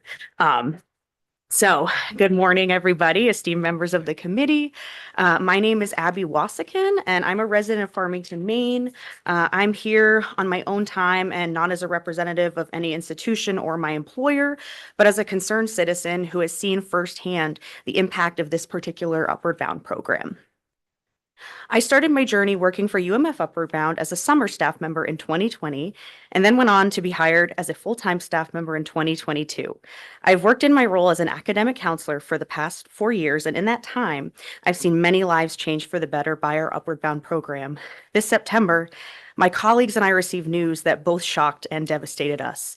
We learned through a non-continuation notice that one of our 2 grants would be prematurely ended on October 1st of 2025. This grant, called the River Valley Grant, serves 60 students in 6 high schools across Western Maine. What this meant is that of the 139 students that we would typically serve in our program, 60 of them had lost all access to the resources and help provided by Upward Bound, access that they had been promised until their high school graduation. As you can imagine, our students were quite distraught when receiving this news. For many of them, Upward Bound is so much more than just a college prep program. It's a lifeline, a safe place, and a crucial support system while they're in high school. These students are intelligent, motivated, and desperately want to attend college and earn a degree. But there are a lot of barriers to higher education when you live in poverty and nobody in your family has ever attended college.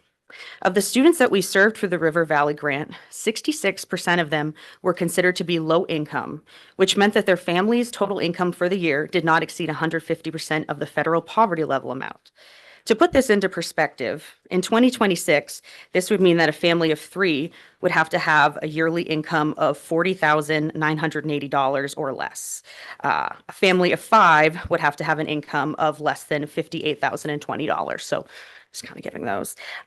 Because of the devastating effects of poverty, many of our students have experienced firsthand things that no human should ever have to go through.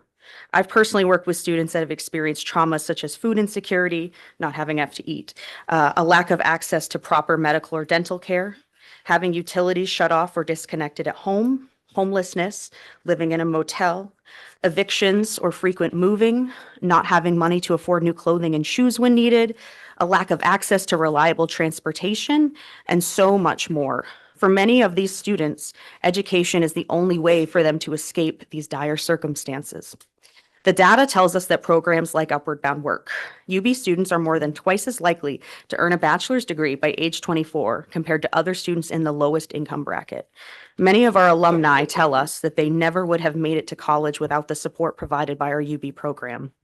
This bill is being presented by Senator Jill Dewson, an Upward Bound alumni herself who knows just how valuable these programs are. LD 2147 would fund the River Valley Grant for 1 more year. With this funding, River Valley students would be able to access the Upward Bound resources and help that they've been denied since October of 2025. This assistance includes free academic counseling, tutoring, college visits, help with the college application process, fee waivers for college applications and the SAT, as well as the opportunity to attend a residential summer program that takes place on the UMF campus each summer. But most importantly, this bill would restore our River Valley students' hopes and dreams for the future. Thank you all for your time and consideration on this matter. All right. Thank you very much. And we have questions. Yes, Representative Lyman. Thank you, Mr. Chair.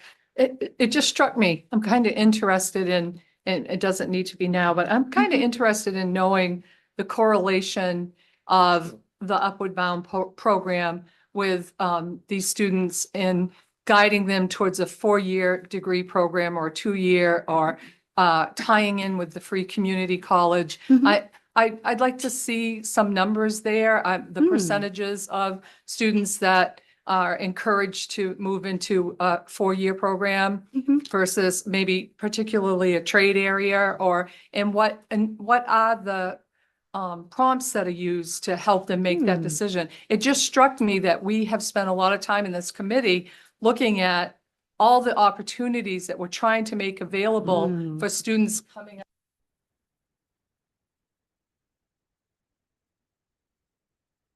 Guys, No, it's not you. I do have a teacher voice, so Oh, yeah. I know.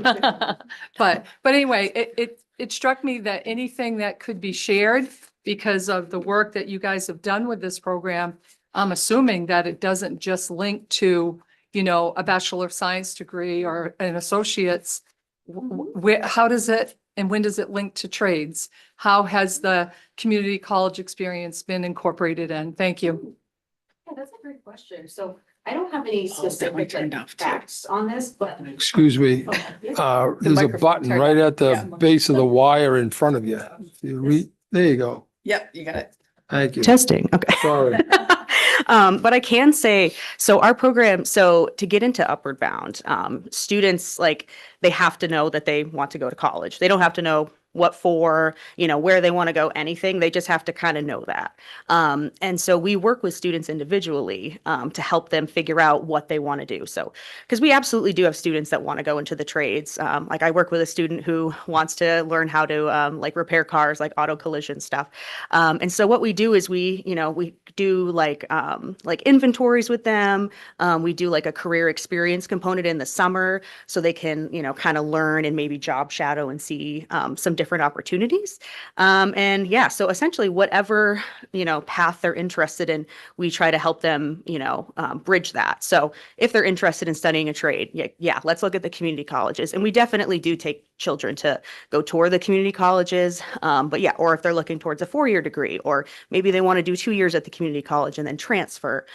So yeah, we definitely we don't, you know, tell them, oh, you have to study this or it has to be this. We really work with them to try to figure out what they specifically are looking to study and what the best pathway for them would be, you know, most cost effective, all that kind of stuff. Thank you. So any data that would show us how Yeah. some of that's tracking, I would appreciate. Okay, yeah. Again, I'm not sure, but I mean, we have a lot of archives. I'm sure we could find something. Other questions? I'm not hearing any. All Thank you right. for your Thank you testimony. very much. Is there anyone that would like to speak in support of the legislation? Anyone else? Anyone that would like to speak in opposition? Anyone that would like to speak neither for nor against? All right, then, thank you all very much. I'll call that hearing to a close at this time. And I'm sorry that I'll give you folks a chance to do so because we are going to take a break, but before doing so, and people go in all different directions, for those that haven't had a chance to introduce themselves, please do so. I know we've had a lot of testimony. Good afternoon. My name is Michael Brennan. I represent District 115, which is part of Portland. Good afternoon. My name is Holly Sargent, and I represent District 147, which is the beautiful, warm, southern town of York. It was 4 degrees when I came from the south this morning.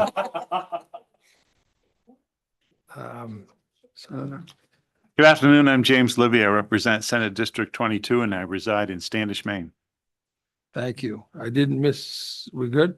All right, so we are going to take a break and I ask that the committee members reconvene promptly at 1:15 for work sessions.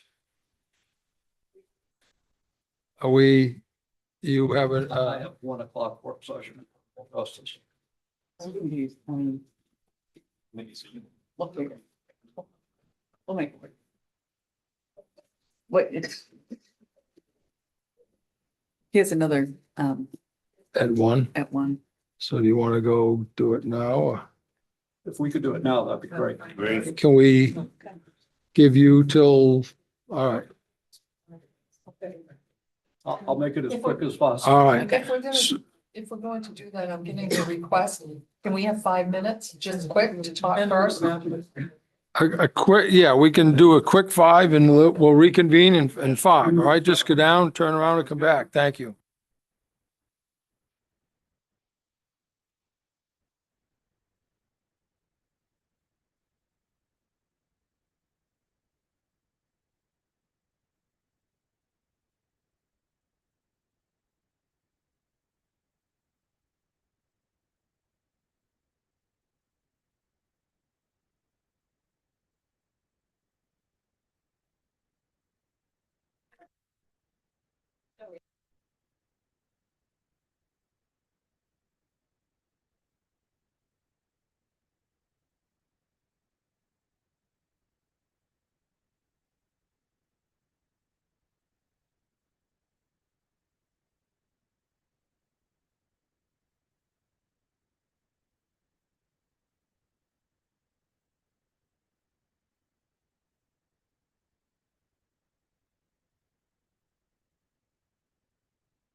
We are going to get started with our work sessions.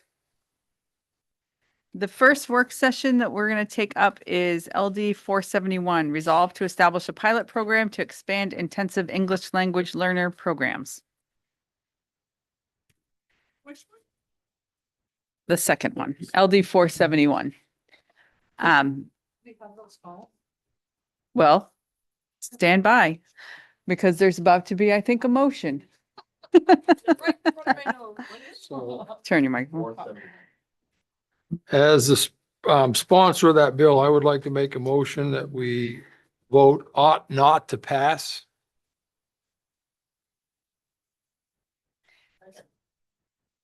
Is there any discussion about that? Representative Sargent? Just briefly, Madam Chairman, can we just hear what the reason is for dismissing this and for your deciding that we shouldn't pass it at this time? I think that there's a couple of issues, the funding piece, but the program is they're just not confident at this time that it's the best time to initiate it. Thank you. All right, not seeing any other questions, so I think we are ready to vote. All those in favor of ought not to pass?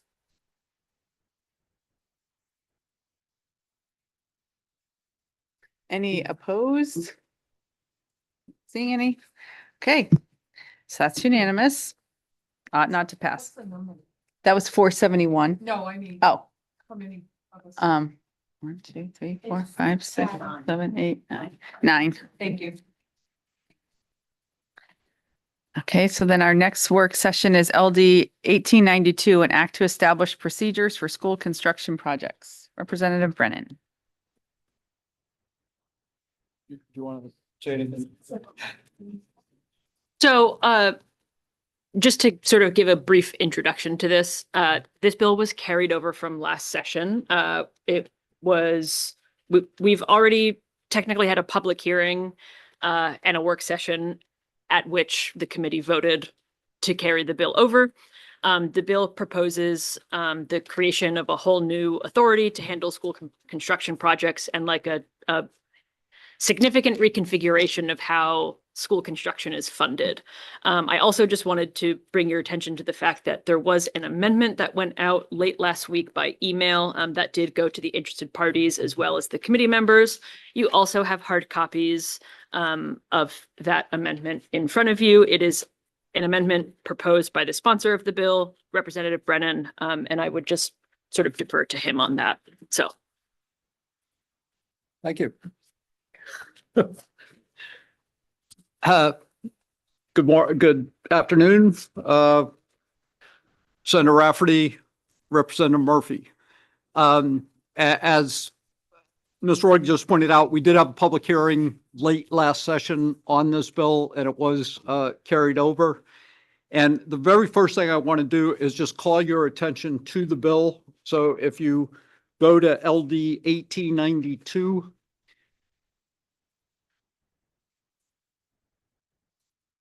and here's what I was hoping to accomplish. Currently, we take $150 million off the top of general purpose aid to education for debt service for school construction. In the first part of the bill, what I was trying to do was to replace that $150 million with another funding source. So rather than using GPA money to fund debt limit service, I was looking at another whole funding source and to bring the total to 175 million and then to 200 million. So the first part of the bill, you're going to see all of this language that has to do with lottery money, with marijuana money, with gambling, and with cigarette tax, and also using lapsed balances as a way to generate $175 million for debt limit service for school construction. That's the first year. The second year, it would go to $200 million. I think what that would do, though, by this approach is create a $175 million hole in the state budget. because none of these taxes and none of the revenue source that I'm looking at would be increased. It would simply say that a portion of money that we get for lottery, a portion of money that we get for marijuana tax, a portion of money from tobacco would go to school construction, and it would then create a separate account of $175 million and then $200 million. I think all of you would agree that is not going to happen, that politically there is not enough votes or support from the administration to create a $175 million hole in the state budget.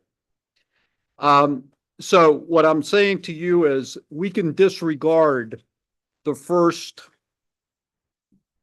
6 sections of the bill because I don't believe that that is a viable way of raising revenue for school construction.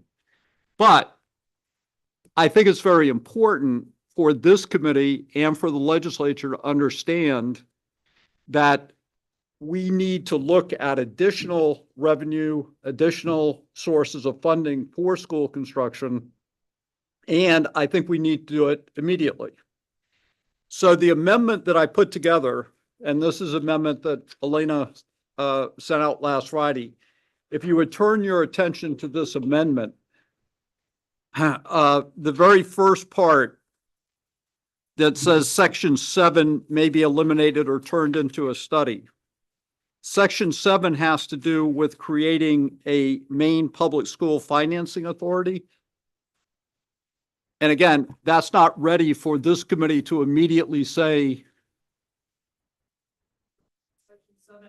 in the bill, in the original bill, Section 7. Right. In the original bill, Section 7 calls for the creation of a Maine Public School Financing Authority. That needs additional study, and I would recommend this committee, again, if it moves forward with this bill, that be included in some study for the future. Secondly, I anticipate that we're going to have another work session on this bill or some iteration of it, because we're still waiting for the governor's task force on school construction, their second report. Last year, we received the interim report from the task force, and we're probably another 2 to 3 weeks before we receive the second half of the report. The first report had almost nothing to do with financing of school construction, and it had to do with more articulating and framing what the problem was across the state, but didn't have too much in terms of recommendations. So, and again, I want to try to move through this as quickly as I can, given that other people have other things to do. So if we look at the amendment, the very first issue, and people have talked about this in the governor's report as well. All of you know we currently have a revolving loan and renovation program. And there are 5 criteria for which schools can apply for, the first one being health and safety. And the state loans out money, and there's an equation in terms of how people pay back. But on average, it's a 50-50 split, meaning that school districts pay back 50% of what is loaned to them, and then the other 50% is forgiven in a grant. But that ratio can change to 70-30, but it works out to about 50-50. And also the loans are no interest loans. What I'm suggesting in this amendment, and it tracks with the report from the governor's proposal, is that we increase the eligibility for the revolving loan fund to $8 million. Currently, it's $2 million. So by increasing it to $8 million, we would allow school districts that have significant renovation issues to apply and be part of that revolving loan fund, rehabilitation and loan fund. Obviously, one of the things that we'd like to see is school districts looking at renovation repair earlier and doing that to their schools so that they're not then forced into a situation of applying for major school construction because their school district then needs a major rehabilitation or major construction. The way I'm proposing to pay for that increase in the revolving loan and renovation fund is with lapsed balances or the cascade currently in the state budget. And as you know, just this last year when we passed the budget, there was then $150 million of quote lapsed balances that went into the budget. Part of that money now goes into the rainy day fund. Part of it goes into unfunded liability. Some of it goes into transportation. That's all by statute, and the legislature has the prerogative to change that statute and redirect those lapsed balances anytime it chooses. In addition to that, there's a separate part of the state budget that's called, quote, the cascade. And usually it's in ranked order of funding. And it says, if in fact there's additional money available or lapsed balances, the money will go to X, Y, and Z. So I'm proposing that each year, $50 million of either lapsed balances and those two parts of the budget end up going to the renovation and repair fund, while simultaneously increasing the eligibility from 2 million to 8 million.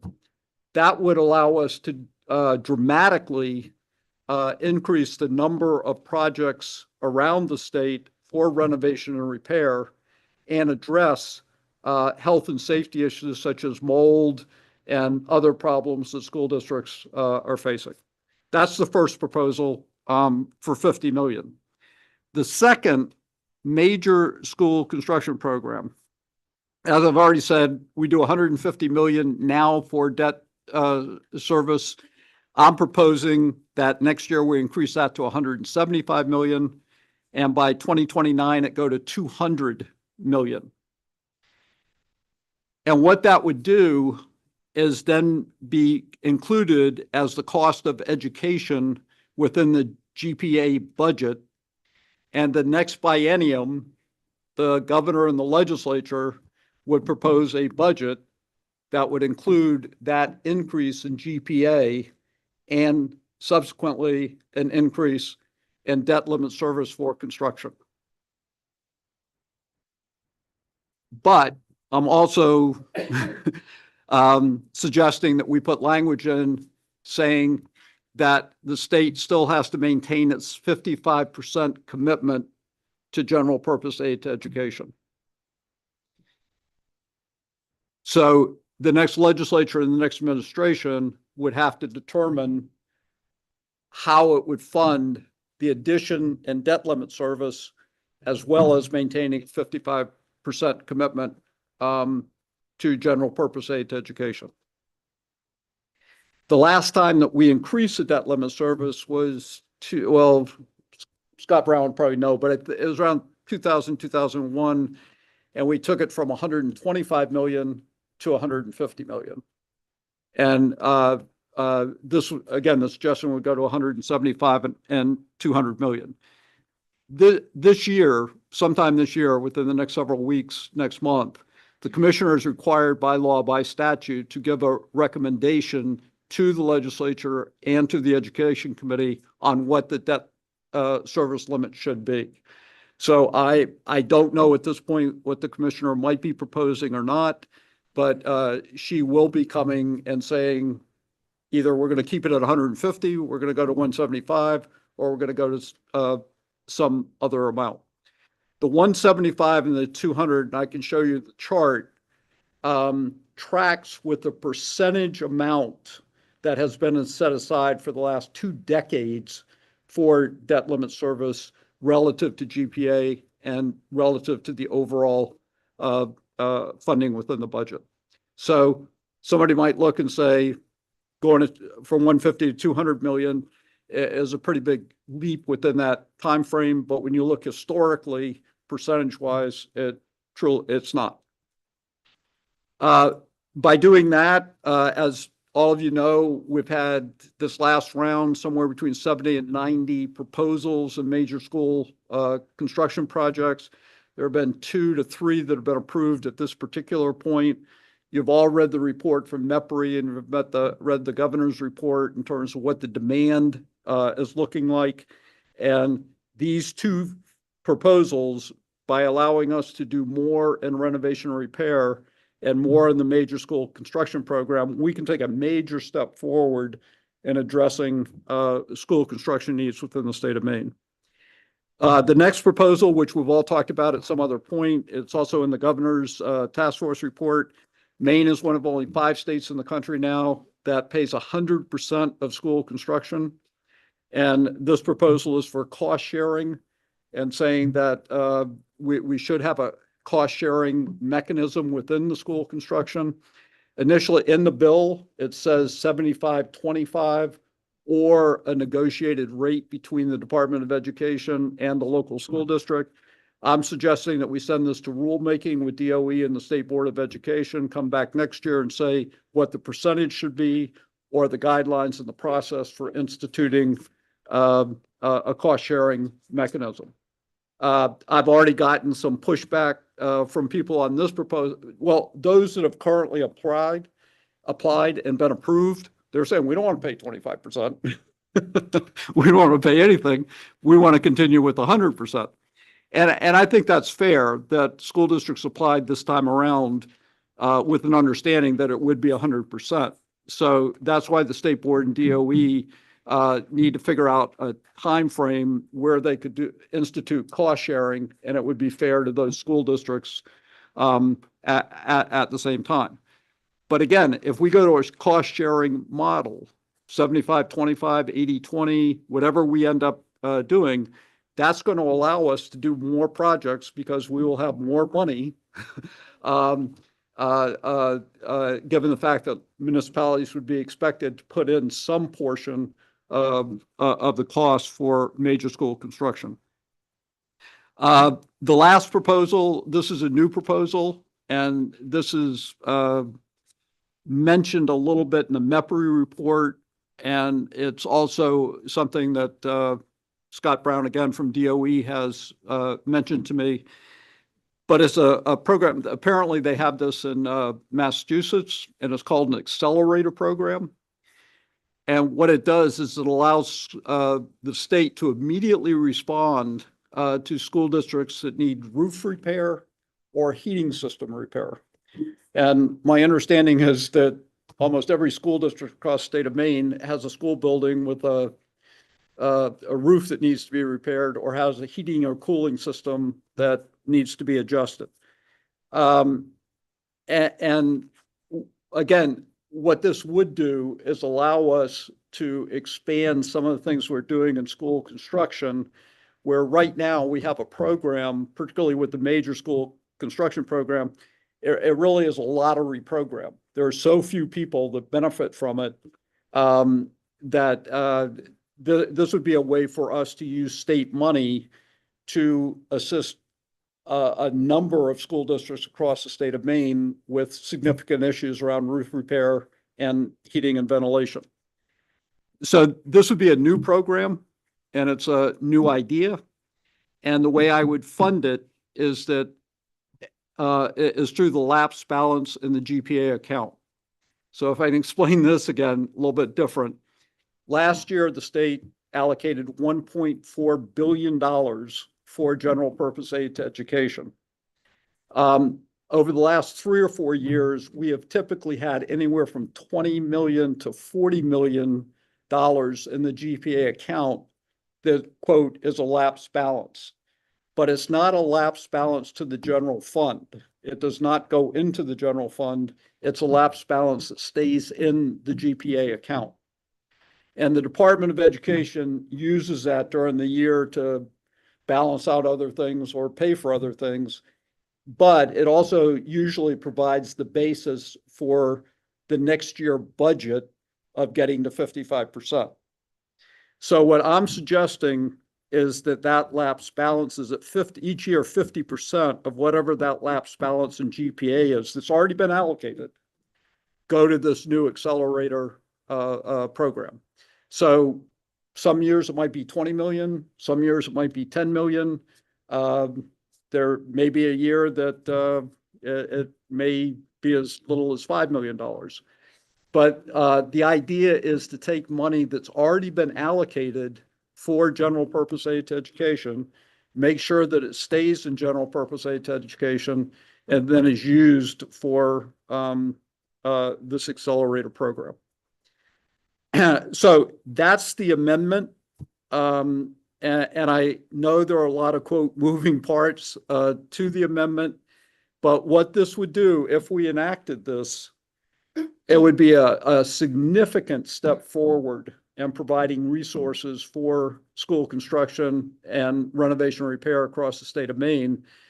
And at least at this particular point, it would not have any direct impact immediately on the budget or the general fund. And I should have probably said at the beginning, but over the last several months, I have met with the State Board of Education. I've discussed I've met with the Mayor's Coalition, with the Service Center Coalition, with Maine School Board, School Management, or the Maine School Board Association.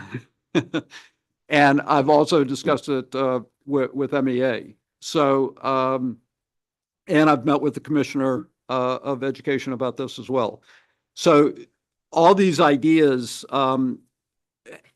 there has been some discussion about them. It doesn't mean they've been universally endorsed or that everybody has stepped up and said, we're behind this amendment at this particular point.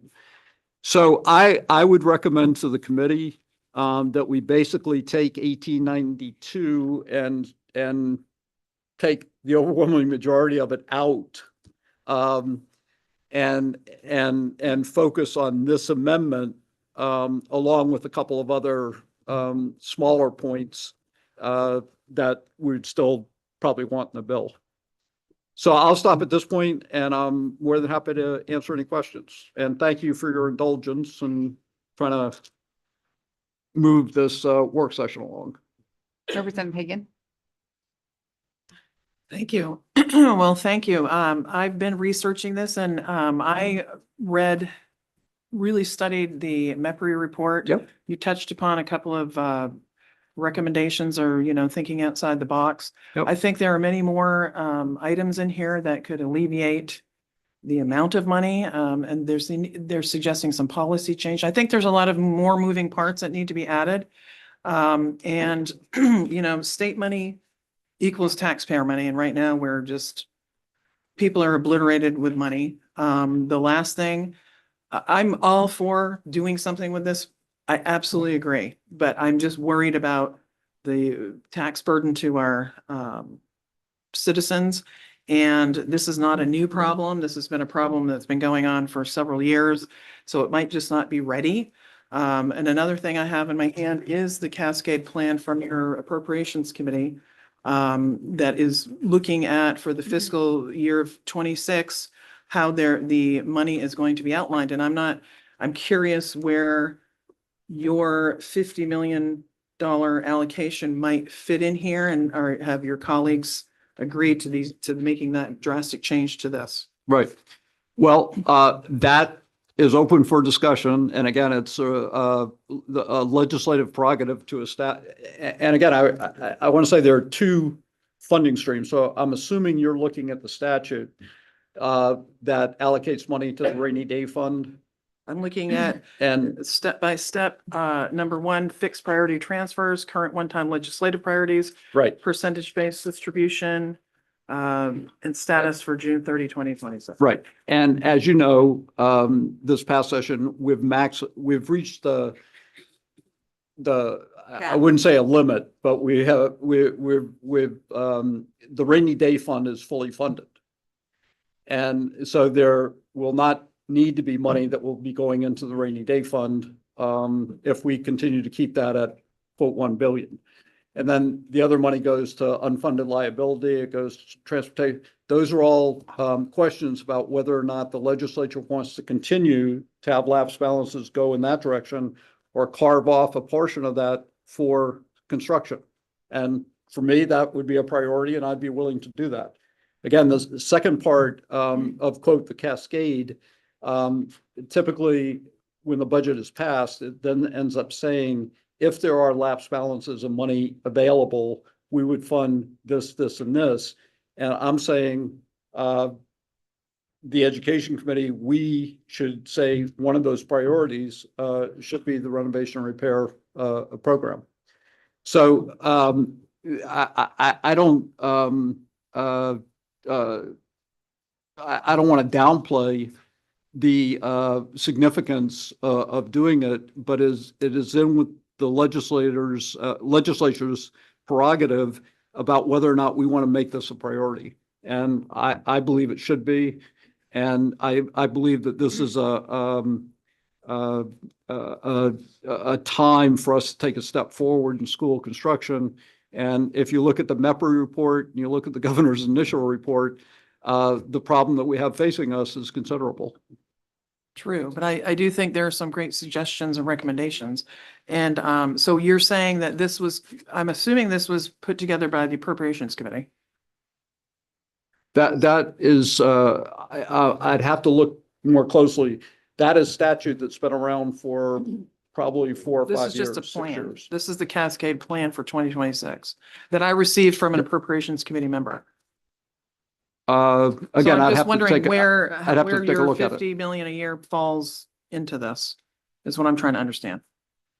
Well, this year, we had $150 million of quote lapsed balances once we passed the budget last year.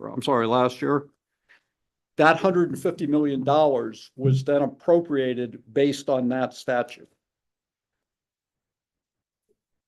Okay, I'll let someone else ask the question, so help me.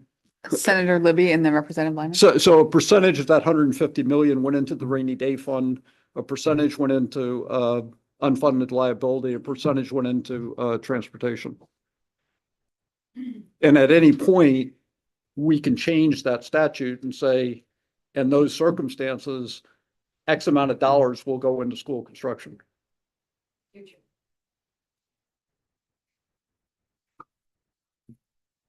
You're up. Okay, well, thank you, Madam Chair. I'm going to start with the first thing is thanks for being so thoughtful, Michael, as always. I mean, you put a lot of time and thought into this. You'll probably get some agreement from me on the cascade. Yep. Without a doubt, and because it's necessary and it's now, and you know, we got a problem. The part that I want to bring to your attention that kind of worries me, probably won't surprise you if you think it through, and maybe I'm thinking about it wrong. I want to just run it by you. The cost share, Mhm. the cost share, right? 80-20, 75, whatever it is. A cost share that brings the municipalities into it favors a municipality or area that has a broader tax base. Mhm. And so it would really be a negative for rural towns like mine. You know, I don't mean to, but I've seen this before. You know, and I know that we always have that argument between, you know, like the cities and the towns. But I think with this, I mean, thinking about the tax base in my Senate District 22, it would be hard for us to take up the projects, so the projects would start favoring. I think I want to be really careful about endorsing a cost share. I'm not even sure we should to begin with, you know, but I do agree with your line of logic where you say, well, we're going to get more projects that way, I think is what you're saying. And I agree with that. But where the projects end up is going to be affected by the breadth of the tax base. Well, Senator, I appreciate that comment. And the language in the bill says 75-25 or negotiated rate. What I'm suggesting is the State Board of Education, along with DOE, sit down and think through and look at should there be the cost share based on fiscal capacity. And in some instances, would you do 100% or 95%? But I spoke with the superintendent in Yarmouth, and they just did several school construction he said, we'd be happy with 30%. Because they were going to get nothing, and getting 30%, they thought would be yeah. But right now, the rating process and the decision of whether something is funded or not funded is not based on fiscal capacity. So if have a school that is rated 1, 2, 3, 4, or 5, regardless of whether or not it's in Paris, Maine, Falmouth, Maine, or Aroostook County, it's going to get 100%. And I think just based on what you just said, you would agree that if you had a town that had a significant fiscal capacity and they were also eligible for major school construction, that having some type of cost sharing mechanism would be a wise decision. For them. Yeah. Right. Yeah. Well, no, no, it would be for the state too. I'll pick on Falmouth because they got us something funded not long ago. But with Falmouth, if you looked at a cost sharing and said to them, hey, how about 75-25 given your fiscal capacity, that would support your argument that maybe they should be paying something rather than just being treated like everybody else and get 100%. Yeah, if I saw that here, I'd be more comfortable with it. If I saw it here. Yeah. Yeah. Okay. But clearly there are other school districts across the state of Maine that even putting in 5% would be, difficult for them to do that. And I think what we want to do is give the state board department the flexibility to look at fiscal capacity and then make that decision. Representative Lyman. Madam Chair, two things. I think I heard you say that the Cascade plan the priorities could be changed. Yes. Is that correct? Okay. Yes. And then the second thing thinking about, and it comes from a conversation that we had, is that in the reorganization of districts, that seemed to be a proposal within MEPRI for consideration of that. Could that be an impact on whatever changes move forward? Because depending on how our districts physically look is going to suggest needs that they would have construction wise. So I'm just wondering, is that being considered, the recommendations within the report, as we look at the plans for allocating money for construction?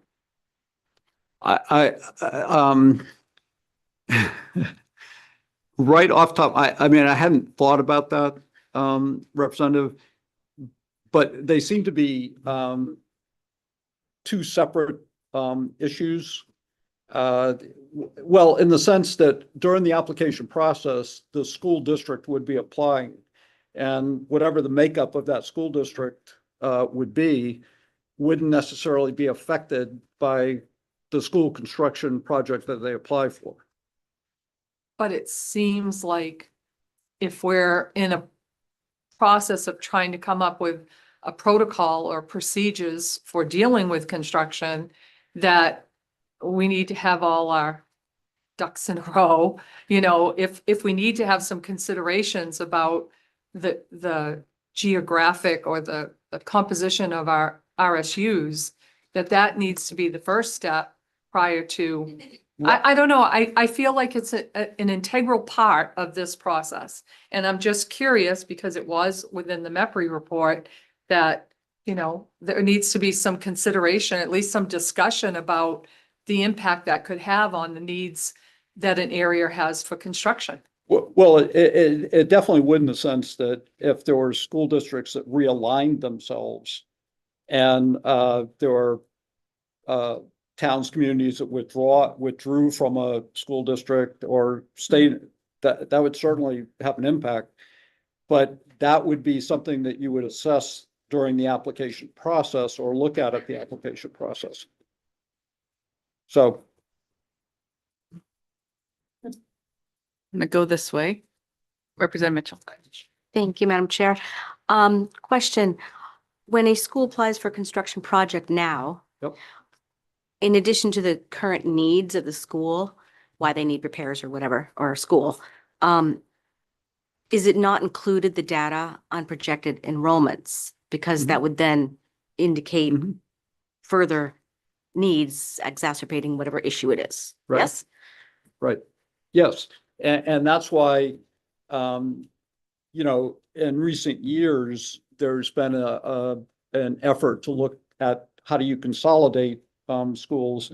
And if you look at the projects that have been improved in recent years, you will see that a number of schools, quote, have been closed because they've been consolidated because the demographic information, the student information would dictate that we could, rather than having 4 schools, we could end up having 2 schools. And both the governor's report and in the MEPRA report were very clear about the fact that we rank 8th in the country. And the ratio between buildings that we have and students we have, meaning that we have too many buildings and too few students. And that ratio is probably not going to change a whole lot. If anyway, it's going to go, we're going to continue to have fewer students. So those demographic factors play a significant role in determining when a school district applies, what they're applying for, because they're probably looking at ways that they can reduce the number of schools that they have at this point. Representative Sargent and then Hagan. Thank you, Madam Chair. I have one procedural question and then one substantive question for you, Representative Brennan.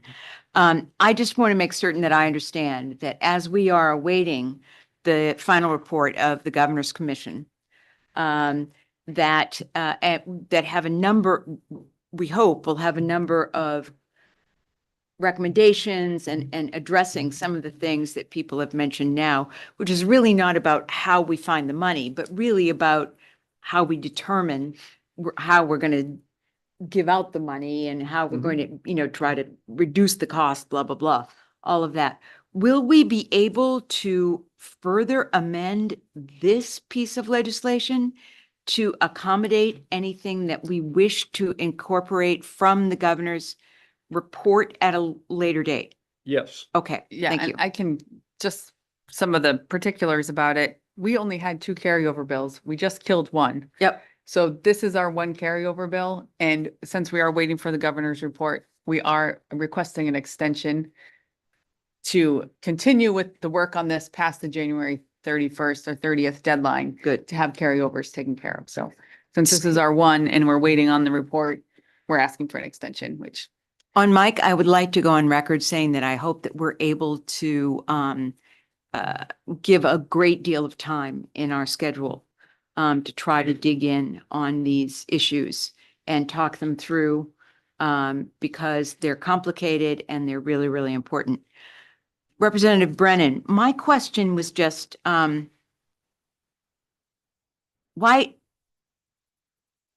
don't we put the accelerator program into the revolving loan and renovation program? We could, that would be possible. I just wanted to separate it out as a possibility in a proposal. It certainly could go in the renovation and repair program, but I thought since it was new and I was looking for another source of funding, Right. that I would separate it out at this particular point. No, I do understand, But- and perhaps like Senator Libby, I actually really like the idea of the 50% of the lapse balances in the GPA account allocated.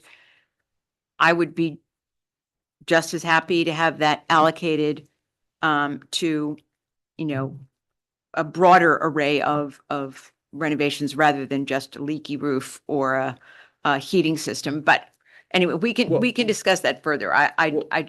Well, as you know, and I mentioned, I mean, in the current revolving loan, we have 5 priority areas. And the first one is health and safety, and then it goes down. And so again, another reason for carving this out is that it was more general in terms of what it might apply to. So again, just going on Mike at this point, is that I hope that we can again, get input as we're shaping these different things. I really, I appreciate from my heart how much work you put in on these things, Representative, because I know that you devote enormous amount of time. So I really appreciate it. I would like to just say that we want to seek simple, clear, easy ways for schools to be able to optimize whatever they're able to get when we come out of having this legislation. So simple is often better to help our good public servants as well. And just to reinforce that, Representative Sargent, this accelerator program really kind of moves in that direction. And obviously the major school construction is complicated. There are a lot of steps and a lot of money involved. This would be a way for us to provide immediate relief to a broad array of school districts across the state of Maine. Representative Hagan. Well, thank you. Rep Sargent said a lot of the things I wanted to say. I do appreciate all of the hard work, and I just am happy that we can still make changes. There are just some, like I said 4 times now, there are some things in that report that I think if we're working at it, that we can really amend And Representative, if you could tell me what those recommendations, no, not right now. Oh, yes. But I've got it. But at some point, if you could tell me what those I are, would be because I would I've read love through to. the report as well, and it would be interesting to see if we had similar places that we looked up. That would be great. I would love to do Yep. that. So I do appreciate that we have more time to make it right. So when we get that money, that it's used to help our schools. Thank you. I will just say that we are trying to crank through. We don't have very many bills that have been referred to us through Ledge Council in this interim session. And we have been moving through what we have so we can spend a great deal of time on this, on school funding, on special ed funding. So that's what we're doing for the whole rest of the session, is working on those bigger picture policy things rather than discrete bills. So that's the intention. So we are going to have multiple work sessions. And the intent today was to try to get a little bit more focused on the amendment and not have people be preoccupied with what's in the original bill.